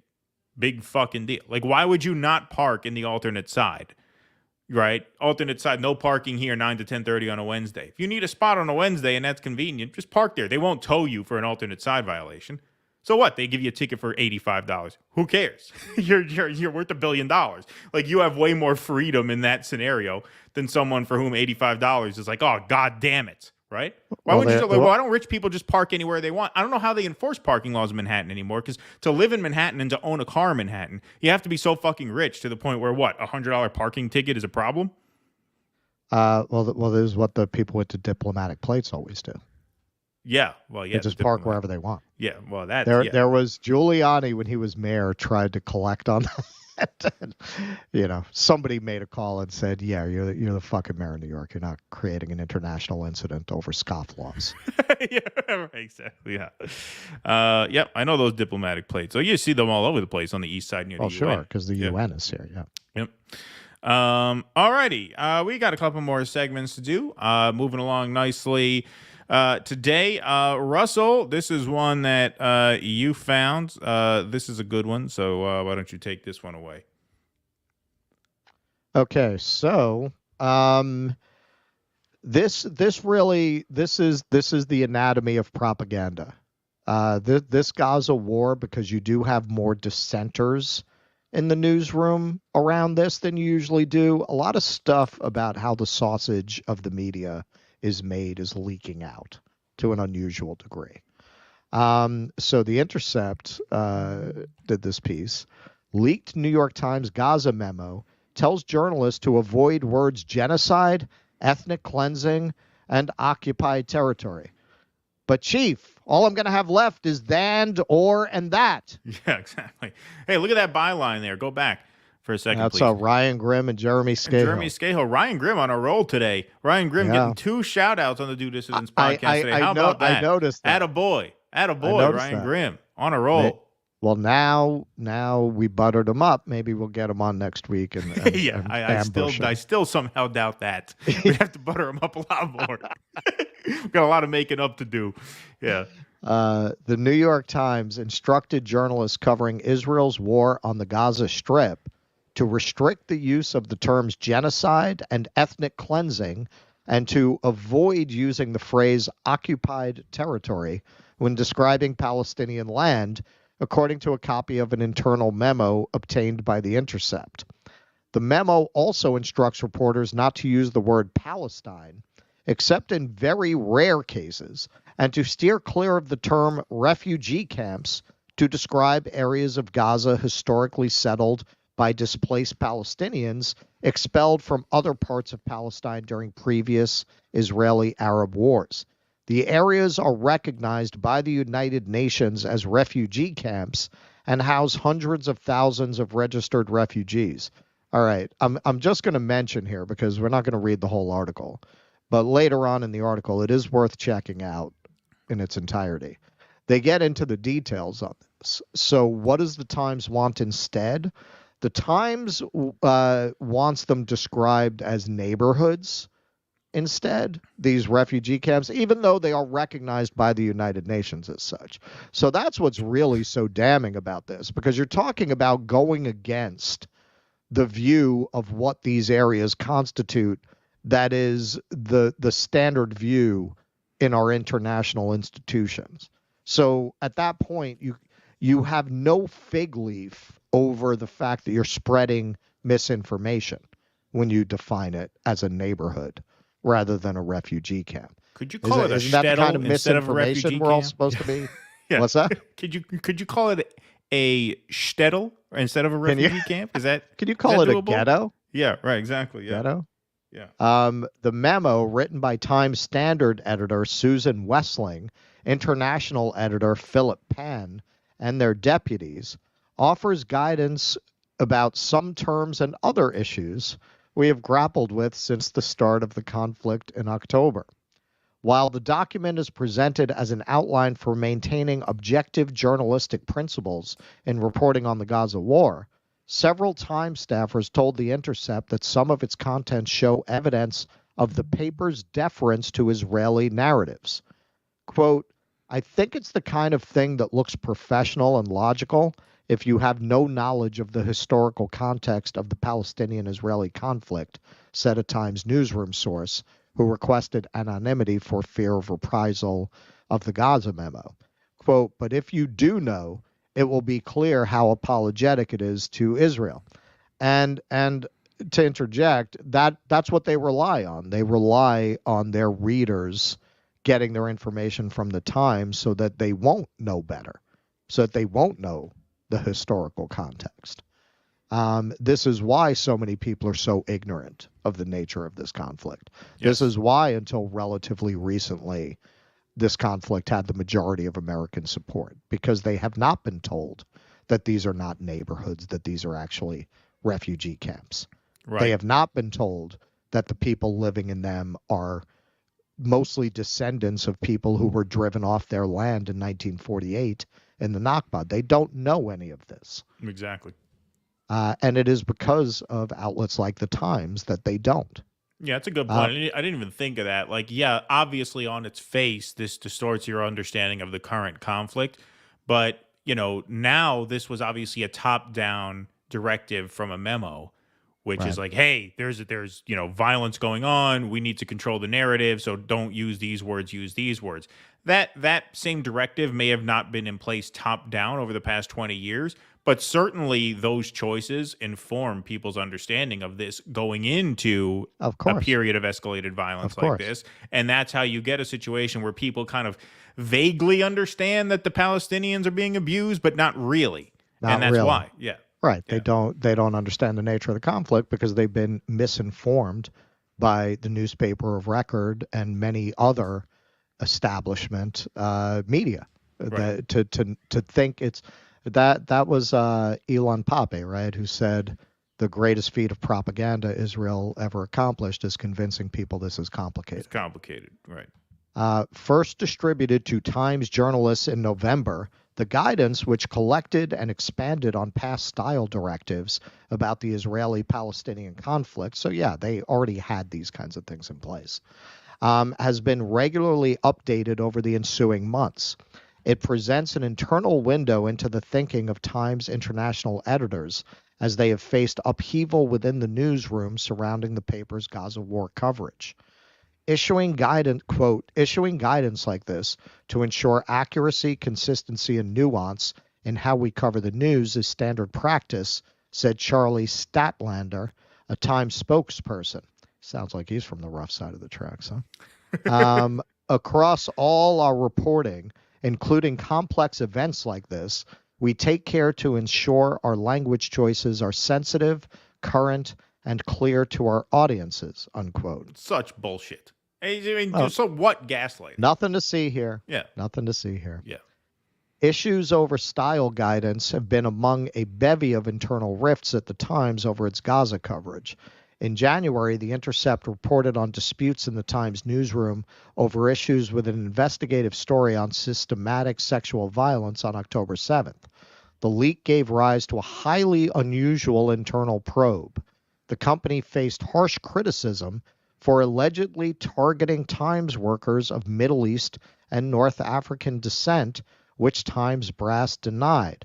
See, everyone's standing up for people of color until they become inconvenient. On Monday, executive editor Joe Kahn told staff that the leak investigation has been concluded unsuccessfully. Look at these guys. Nobody talked. Good for you, Spider. Right. Don't take any shit from anybody. The Times memo outlines guidance on a range of phrases and terms.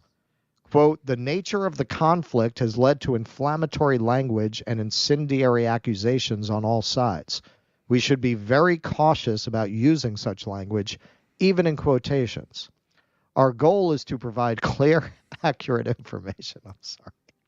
And heated language can often obscure rather than clarify the fact, the memo says. You know, it's almost like they wrote this in anticipation of it being leaked. That's what bullshit it is. Because if this were an internal memo that they trusted were never going to get outside the walls of the New York Times building or the New York Times email addresses of the people who were writing, they'd have just said, hey, just keep in mind, our readership are a bunch of PMC Zionist, liberal readers, and so don't piss them off too much because they might cancel. Like that's clearly what it is.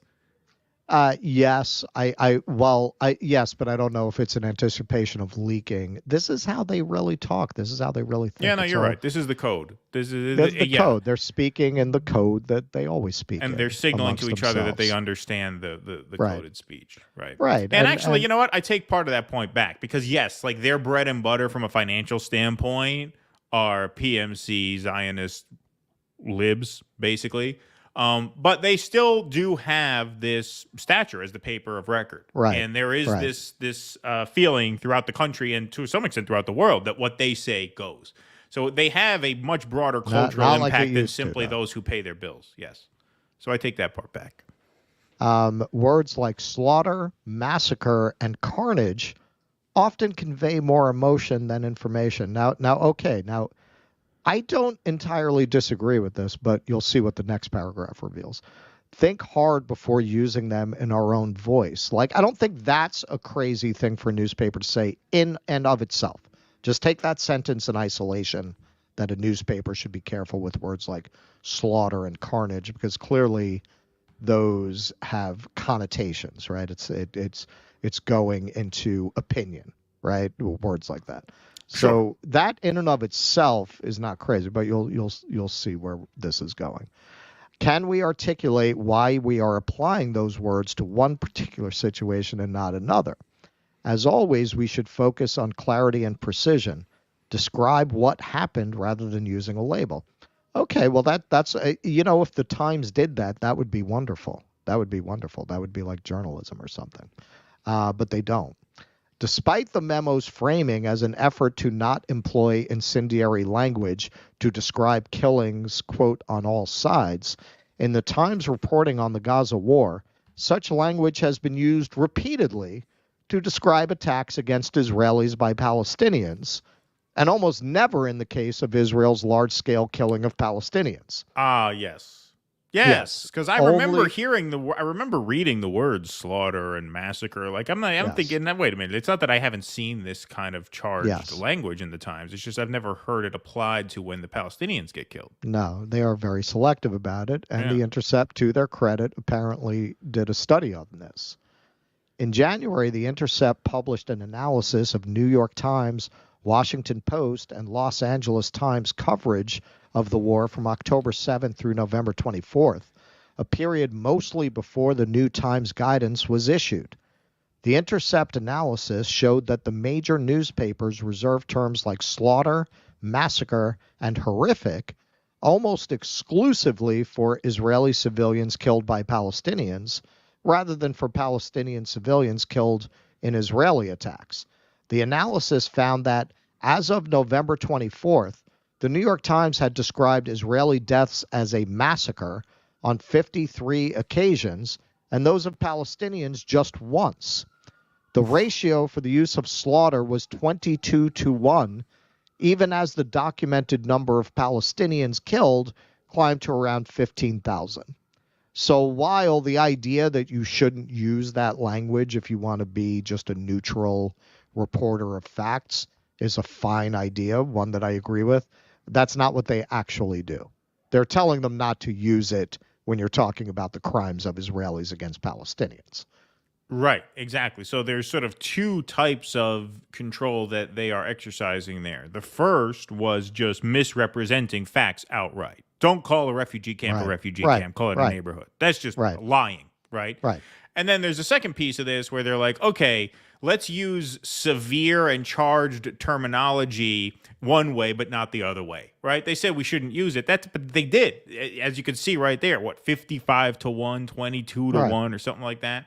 Yeah, I mean, and that is consistent with my experience as a reader in the later months of last year, and that was part of what was so maddening, is that they would describe violent attacks against people in both Gaza and the West Bank in very passive language, right? Oh, 16 were killed in an explosion near the hospital, right? Like you wouldn't no idea who did it or why, but they would continually describe by explosion. Exactly. But then they would say this was in response to the horrific massacre that took place on October 7th. And if you're going to use that rhetoric one way, you have to use it both ways, or don't use it at all. Like I said, I'd be fine with them just saying, hey, we're going to steer clear of those words because that can be emotionally manipulative to the reader. But it is emotionally manipulative to the reader, and more when you only apply it in one direction. Yeah, of course. And it also later on in the article gets into how it tells them, don't use why they're not supposed to use the term genocide. Genocide has a very specific legal meaning, and it should only be used in that context. Okay, well, what they are doing, you could argue, fits the legal definition of genocide. Now, if you want to say objective reporting should say this many people were killed and this is happening on the ground, and many international observers consider these acts of genocide, I think that's fair, rather than to call it by definition genocide. But that's not what they're saying. They're saying not to even get into that. Yes, indeed. And that's just I another example of how not only a specific narrative gets sort of crafted in real time, but how the entire understanding of an issue can be molded over the course of several decades, right? Sure. Because as you mentioned earlier, like, why were people so, I won't even say necessary. I mean, yes, they were misinformed, but more than misinformed, they were just kind of uninformed because the rhetoric around this was just so vague, right? Like we didn't really get, like when Norm Finkelstein came out and really described Gaza as an open air concentration camp and really described point for point why that is not a hyperbolic thing to say. That brought the issue into focus for so many people in a way that years of reading about it in the news never did, because you don't actually get precise language or even correct language from even an outlet like the New York Times. And now we know that that's for a reason. Well, and this, Israel is really bringing this to light because the other things they misinform people, most of their newsroom are on the same page. This is only coming out now because what I wrote right after October 7th about how these people have been fed a lot of, anti-racist social justice ideas and the cognitive dissonance of telling them to support what is clearly a classic settler colonialist project where brown people are being mad. It's just too much cognitive dissonance for a lot of them. But Trump is evil. He's a greater evil than Biden. He's a fascist. They all swallow that. And that kind of reporting is just as distorted. You just don't have to lean on them to stay inside those lines. They're already inside those lines. And as Taibbi has pointed out, a lot of his reporting, it's not that you don't get people who get hired at these places that are not inside that consensus, but they're pushed out very quickly. Right, exactly. Brenda Holiday, hey boys, please listen to David Rovick's song. He would be a great artistic guest for your show. Lots of well-crafted lyrics about the genocide. Thank you, David Rovick. We will look into it. I mean, we got our musical guest locked in. Jesse Jett was on somebody's recommendation. Yes, Jesse Jett. He's locked in for the live show. Jesse Jett will be there. So we got our musical guest for this time, but there's always the next show. So thank you, Brenda. Sparky, before mass communications during prolonged famine with no hope in sight, people have dispatched and consumed their own children. That is grim. And even after. Yes. Back from the road, the ruling is even open to damages from counter-protesters. So MLK could have been liable for the KKK causing damages for a civil rights march, clearly meant to stop the right to assembly. Yeah, blatantly unconstitutional. Agreed. Well, they talked specifically in the lower court ruling about blocking bridges. MLK crossed the bridge, very, very famously crossed the bridge. So yes, under this, he could be sued into oblivion. Yeah, just insane. Pete Sweet, thanks for the $1.99. Gaza, the Archduke assassination incident to World War III. It's probably the Ukraine war would be probably my guess. And if you're, but. I mean, if you're going to talk about something that didn't seem significant at the time that exploded into it, that's where you can go back to the Maidan Revolution. Yeah, absolutely. I got those 2 tickets. Oh, there you go. I won't say your name, but it's on the order confirmation. Thank you, Theater in a Fire. Looking forward to heckling you and ruining everybody else's experience while sitting up front with my 10-gallon MAGA hat. All right, beautiful. I'll make it a spicy evening. All right, thanks for the heads up. We'll have to hire some Jose's bouncers. Gonna be there. You think you can outshout Jose? Good luck. Exactly. Yeah. Go toe to toe with Jose. Friend of show ends up on Fallout. Clue. Ha ha ha ha ha ha ha ha ha ha.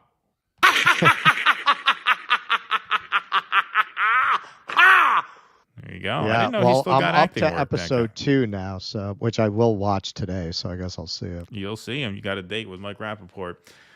When lawyer was a side hustle for a small businessman, engineer, or farmer, lawyers got the reputation as Renaissance men. Nowadays, it's a refuge for people who can't do math or see cause and effect. I'm telling you, man, you got Sonny Hostin blaming an eclipse on climate change. This idea that lawyers are smart people by definition is really taking a beating right now. Lysol not included. Thanks for the $2. Appreciate that. Effed up facts. New York Times gave a positive review to Adolf Hitler's Mein Kampf. Look this up. It's fucking a disgrace. Is that true? I mean, I know Time Magazine made him Man of the Year, although it's defensible because they argue it doesn't mean we like you. We like him. It's just that you're the most impactful. Yeah, they made Trump Man of the Year, too. But that they gave it a good review, I did not know that. I got to look that up. Yeah, that would be fun to read. The book review, not Mein Kampf. Although some of you crazy bastards. Neoliberalism is fascism in decay. Identity politics is neoliberalism in decay. Good one, Amadeus. I like that. That is good. That's a good one. Yeah, that's actually a quotable line. Everyone enjoying Grim jobs today. Yeah, double dose of Ryan Grim today. Just kind of happened to shake out that way. Let's go Stoop Sign. I was involved in the BLM protests in Milwaukee in 2020. I met multiple people who claimed to be steelworkers who spoke and acted like every cop I've ever met. That LA law makes a bad... Sorry, that ran off the... I somebody saying Louisiana law. Oh, yes, that Louisiana law makes a bad situation worse. Absolutely. Yeah, absolutely. 100%. Let's see. Boogie. Maher said the quiet part out loud. Abortion is murder. Some leftists justify it by calling babies parasites. No, I don't. They can't see their faces. Out of sight, out of mind. People hate self-reflection. Yeah. As I said, philosophically, I agree. I just also feel philosophically it's not for us to make those decisions for other people, and certainly not for the state to make those decisions. But Bill Maher, I don't even think yes, like that would have been controversial, but the rest of it was the way he finished it up that really made it. Well, there's too many people. There's too many people. That's really the money shot in that clip. Yeah, indeed. Agides, thank you for the $1. In London, a parking space earns more per hour than a fast food worker. Yeah, I believe it. Yeah, that's one way to think of it. Alphonse the Aborted. At least they have proper mass transit there, though. That's what Russell says. Yes, indeed. Alphonse the Aborted, thanks for the $5. Roe despair to the body politic, ever reaching a consensus on the matter of when human personhood begins. How about we don't and just say it's there from the beginning, or it's... These keep running off the screen. I'm going to have to, if you guys wouldn't mind, I don't know if it's if this would be an insult to the Rumble ranters, but it's easier for me to just read these than to display them, because when I display them, they kind of run off. But I don't want to make you guys angry. I don't want to make Rumble angry either. How about we don't and just say it's there from the beginning, or it's a fiction? Thank you, Alphonse. Here we go. Oh, yeah, I like this one. Are you poster? I only asked that the DD decoy baby bumps be made in a union shop. We'll see if Sean Fain is interested in opening up a new plant. Yeah. Sean Fain goes on MSNBC. All fair trade, artisanal baby bumps. We're branching out. UAW stamped artisanal baby bumps, decoy baby bumps. Can we get Joe Biden to sign a few of these for us? Yeah, right. Yeah, see if he'll sign some. Let's see. When will I get a thank you for giving you the pearl necklace that turned you into Sparky? I don't get that one. I'm not sure. Thank you, though. I don't understand that one. I don't understand that one. That went over my head, I'll admit. The liberal brains are melting at the times. The old guard is holding on to the narrative for dear life. Yes, You're indeed. Right. You're right. YepX, hey YepX, could you bring on and chat with some socialists, communists, and Marxists? Yes. In fact, I'm trying to get a communist for my co-host on Sunday, because Russell's flying back out to the Jimmy Dore show, so Russell will not be here Sunday. So we got this communist friend that some of you guys know who I'm going to try and get to co-host with me, if that'll work. But yes, that is one of our beloved communist friends, YepX, so be sure to tune in on Sunday. Okay, let's see. Stephen Devane, ever feel like you're yelling into the void? Left-wingers you agree with, such as Do Dissidents and Jimmy, are ignoring the biggest financial crime ever. Please help send you an article. Well, why wouldn't you just tell us what the article is rather than insinuate that we're missing it? Do Dissidents at Gmail. Yeah, Do Dissidents at Gmail. Yeah. It's not hard. But thank you for the $10. Appreciate that. Let's see here. Same guidelines. Yeah, of course you are talking about McDonald's getting rid of the dollar menu. What's that? He's talking about McDonald's getting rid of the dollar menu. Oh, is that it? Yeah. Probably. Same guidelines for Jim Crow papers on lynchings. What guidelines? Oh, you mean the as the New York Times? You mean the editorial control? That'd be interesting to look up too. Okay, we have one more story that we're going to do for the day. And this, folks, was breaking news earlier today. So earlier today, Stella Assange, Julian's wife, of course, tweeted out the following. I will share a statement shortly. Free Assange now. So the first thing I thought was, oh, God, did the worst happen? But then I'm like, well, if you put the Free Assange hashtag, probably not, thank God. And then I thought, hey, maybe the best has happened. Maybe Biden actually dropped the charges. Or maybe the United States failed to give the proper conditions and guarantees to the UK government such that Julian would get another full hearing. Turns out that's not what happened. So this is bad news today. Assange extradition moves closer as U.S. provides UK court with assurances. So just to set things up very quickly, it broke, I think a few weeks, maybe about a month ago, that in response to the Day X hearing, the UK court ruled that they would not extradite Assange to the U.S. unless the U.S. could make certain guarantees for his treatment when he got here. So now they have submitted those guarantees, which means that on May 20th, Julian has one more chance to basically argue that these guarantees are bullshit. And past that point, he would be on his way here. The United States has provided assurances requested by the High Court in London, which could finally pave the way for WikiLeaks founder Julian Assange to be extradited from Britain. Last month, the High Court ruled that without certain U.S. guarantees, Assange 52 would be allowed to launch a new appeal against being extradited to face 18 charges, all bar one under the Espionage Act, over WikiLeaks' release of confidential U.S. military records and diplomatic cables. Those assurances that in a U.S. trial he could rely on the First Amendment right to free speech and that there was no prospect of new charges which could see the death penalty being imposed have now been submitted by a deadline which fell on Tuesday. They were also supposed to guarantee he wouldn't be discriminated based on his nationality, which seemed like a strange provision to put in there in the first place. I mean, to be fair, we still haven't forgiven Australia for Yahoo Serious. That is true. That is a good point. The document, seen by Reuters, stated that Assange would be able to rely on First Amendment protections and said that a sentence of death will neither be sought nor imposed. These assurances are binding on any and all present or subsequent individuals to whom authority has been delegated to decide the matters, it said. There will now be a further court hearing in London on May 20th, but his lawyers have previously described U.S. assurances given in other cases as, quote, not worth the paper they're written on, echoing similar criticism from human rights group Amnesty International. Assange's wife, Stella, whom he married while in prison in London, said the guarantees did not satisfy their concerns, describing them as blatant weasel words. So she tweeted this out. This was the statement that she teased out earlier in the day. Quote, the United States has issued a non-assurance in relation to the First Amendment and a standard assurance in relation to the death penalty, she said in a statement. Now, at first, I took her literally and thought maybe this is good news. Maybe they denied his First Amendment guarantee, which means the UK court would grant them another full hearing.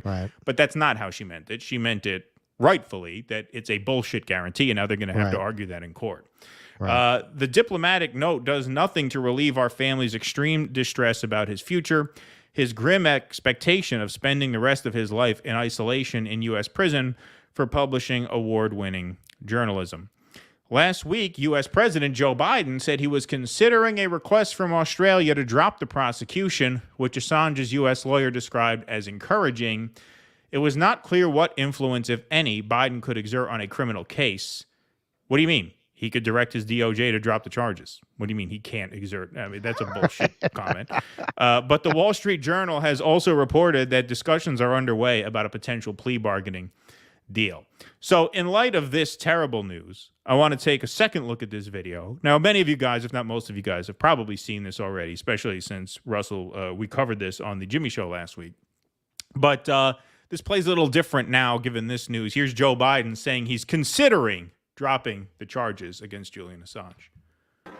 President Biden, do you have a response to Australia's request that you end Julian Assange's prosecution? hear you. Do you have a response to Australia's request that you end Julian Assange's prosecution?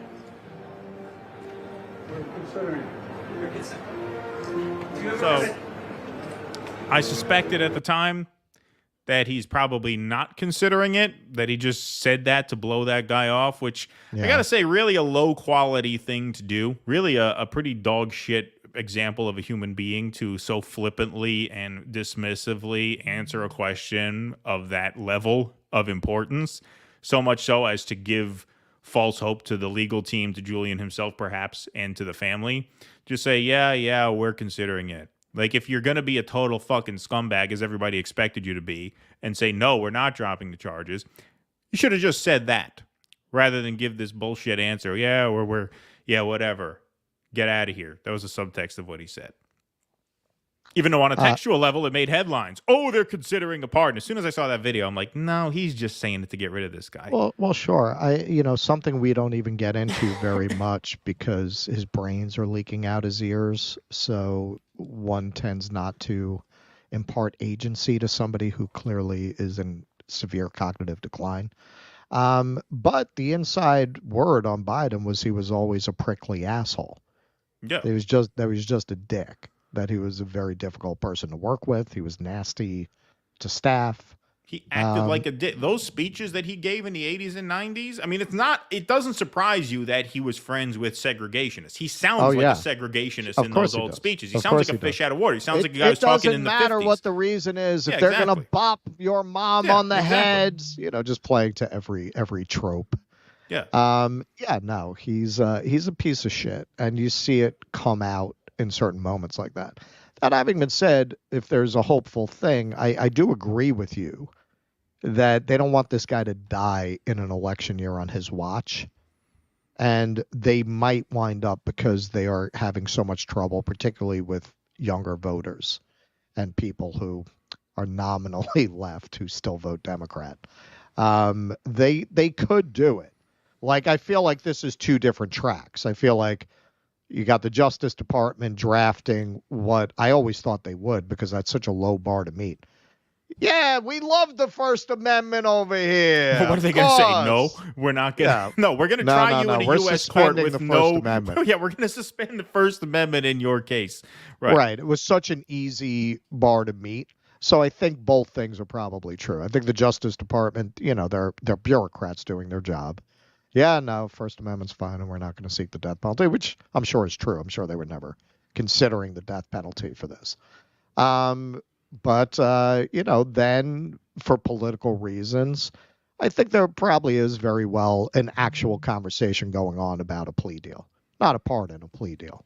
Yes, I think there might very well be. And look, obviously the hope is that they drop these charges altogether. Time is now of the essence. The thing is, if they were going to drop the charges, why would they submit these guarantees? Like, why wouldn't they just fucking do it? Because time is of the essence. I mean, the guy is in deteriorating health. His wife says if he's extradited, he won't make it to the U.S. He'll probably die. The guy's already had that could also be to get leverage to get him to take a plea instead of to insist on a trial. Yeah, I mean, that's playing a very dangerous game, but I guess they are not opposed to doing it that way. No. Yeah. No, they're not. Yeah. I mean, the further you push it, every day is taking the ultimate risk when you're talking about, the shape that he's in. All right. Let's take some more super chats and Rumble rants before we close the lights. I want to take this one. I'm going to go out of order here because I wanted to plug this anyway. So Joey Butterfuckface asks, I know you guys may not have the answer to this. I signed up to campaign for Jose. I haven't heard back. Is today the day to start getting signatures? If the chat didn't say it's enough, I'm stupid. No, you're not stupid. But today is the day where the signature gathering process starts. I'll let Jose know. I will personally get in touch with him and say, hey, there's a volunteer who you haven't called. So I can't tell him Joey Butterfuckface is expecting a call. So if you can email us your name and contact info, if you don't mind sharing it, I will pass that along to Jose and he will be in touch. Because I know he makes it a point to call everybody. So if he didn't, that was surely an honest oversight on his part. Thank you for doing that, Joe. And yes, thank you for doing that. So votevega.nyc is where you want to go if you want to sign up to volunteer And we're going to be pounding the pavement with Jose in 4 short days, April 20th, starting at 10 a.m. We're going to meet outside of the, I forget the name of the courthouse, but it's the courthouse at 851 Grand Concourse in the Bronx, right near Yankee Stadium, which is in Jose's district, obviously. And we'll be spending the day pounding the pavement. So if you want to come say hello to us and meet Jose and meet the team and do some good, that is how you sign up. VoteVega.nyc. Click that volunteer tab. But yes, Joey, dudissidents@gmail. If you want to send me your info, I'll pass it along to Jose after the show's over. Marvin Vargas, false flag op in U.S., UK, Hamas, Hezbollah, Iran. What do you think? What did I say a few shows back? You know, I mean, this is what Tucker said. Expect the unexpected. Yep. You know, that's all we can really say. I mean, you're really seeing at this point, it's not even something people are debating or some people are saying. The conventional wisdom at this point is, yeah, by this time next year, we're going to be in the midst of World War III. Yeah, exactly. I mean, this might have enough momentum where they might not need to do something like that, honestly, because now Israel's saying they're going to strike back at Iran. By this time tomorrow, they may have done so already. I thought they were promising a response within 24 to 48 hours. The hour's getting late, but that could happen at any time. So that could be something that we cover tomorrow on the show. But yeah, I think if there's anything encouraging on the front that you were talking about, sorry, I got rid of your super chat, but whoever asked it, I think there might be enough momentum where that won't be necessary. YepX, thanks for the $5. Please bring on Bassem from the Preoccupation, a not so brief history of Palestine podcast. They are a historical expert on Palestine. Thank you, YepX, for that recommendation. Appreciate that. Lysol not included. I like that screen name. A long time ago, you mentioned that Bill Maher was paying his girlfriend for his girlfriend experience. Please make a video about it. Yeah, we might do that at the live show, and then we'll post it. We'd have to find evidence. Well, there's the evidence. There's a porn star who says that on a podcast. Yeah. Okay. Yeah. It's on YouTube. It's not like I found it some crazy place. I mean, that could be fun at the live show. Yeah, I think that would be fun. You're going to collab with Jackson H, #1 commie. Is he the #1 commie, or is he America's #1 commie? No, we have a less famous commie overall who's joining us. Not less famous on this show, but less famous. Certainly more commie. Yes, but more commie. Yes, exactly. AJMQ1, let's see. Like I said, they act like Palestinians don't even exist, literally and figuratively shadow banned and banished in this conflict. The entire world failed them. Brought to you by the Gaza delegation. Why? Yeah, it keeps running off the screen. I might have to switch to just reading these. Yes, so that that doesn't happen. But thank you, AJMQ1. Let's see. Oh, okay. I believe that's everything. I thought we had more, but I realized I had copied and pasted a couple of older ones from there. So I believe that is our program for the day. Thank you guys all very much for being here. We will see you tomorrow afternoon at 2 p.m. Eastern. That is exclusively on Rumble. We had a terrific crowd in here today, 1,800 between Twitter and YouTube. 1527 over there on Rumble. So please hit that follow button over on Rumble. What are you looking for, your singing bowl? Yeah, I have no idea. I think he lost his singing bowl. Yeah, I don't know where it is. Yeah. All right. It disappeared. It's all right. Oh, there it is. Oh, he's got it. All right. Yes, tomorrow, for those who missed at the top of the show, we'll be welcoming Jeremy Lofredo from the Gray Zone, who will be with us over on Rumble. And then we have some more segments to do, of course. So we will see you guys all tomorrow afternoon at 2 p.m. Eastern. That is a Rumble exclusive. Once again, Rumble exclusive. Now that we're verified on Rumble, I believe you can just go to rumble.com/DoDissidents. Let me make sure that works, and then I will give you a confirmation. Yeah, that works. Yeah, cool, because they verified our channel. So rumble.com/DoDissidents to follow us over there. That's where we will be tomorrow exclusively, not on YouTube tomorrow. We'll be back on YouTube and Rumble Thursday morning, 9 a.m. So plenty more of us coming up this week. But thank you guys all very much for being here. It was a pleasure seeing you today. We will see you guys all tomorrow, 2 o'clock Eastern. Until then, be safe and be well. Courage. Please clap.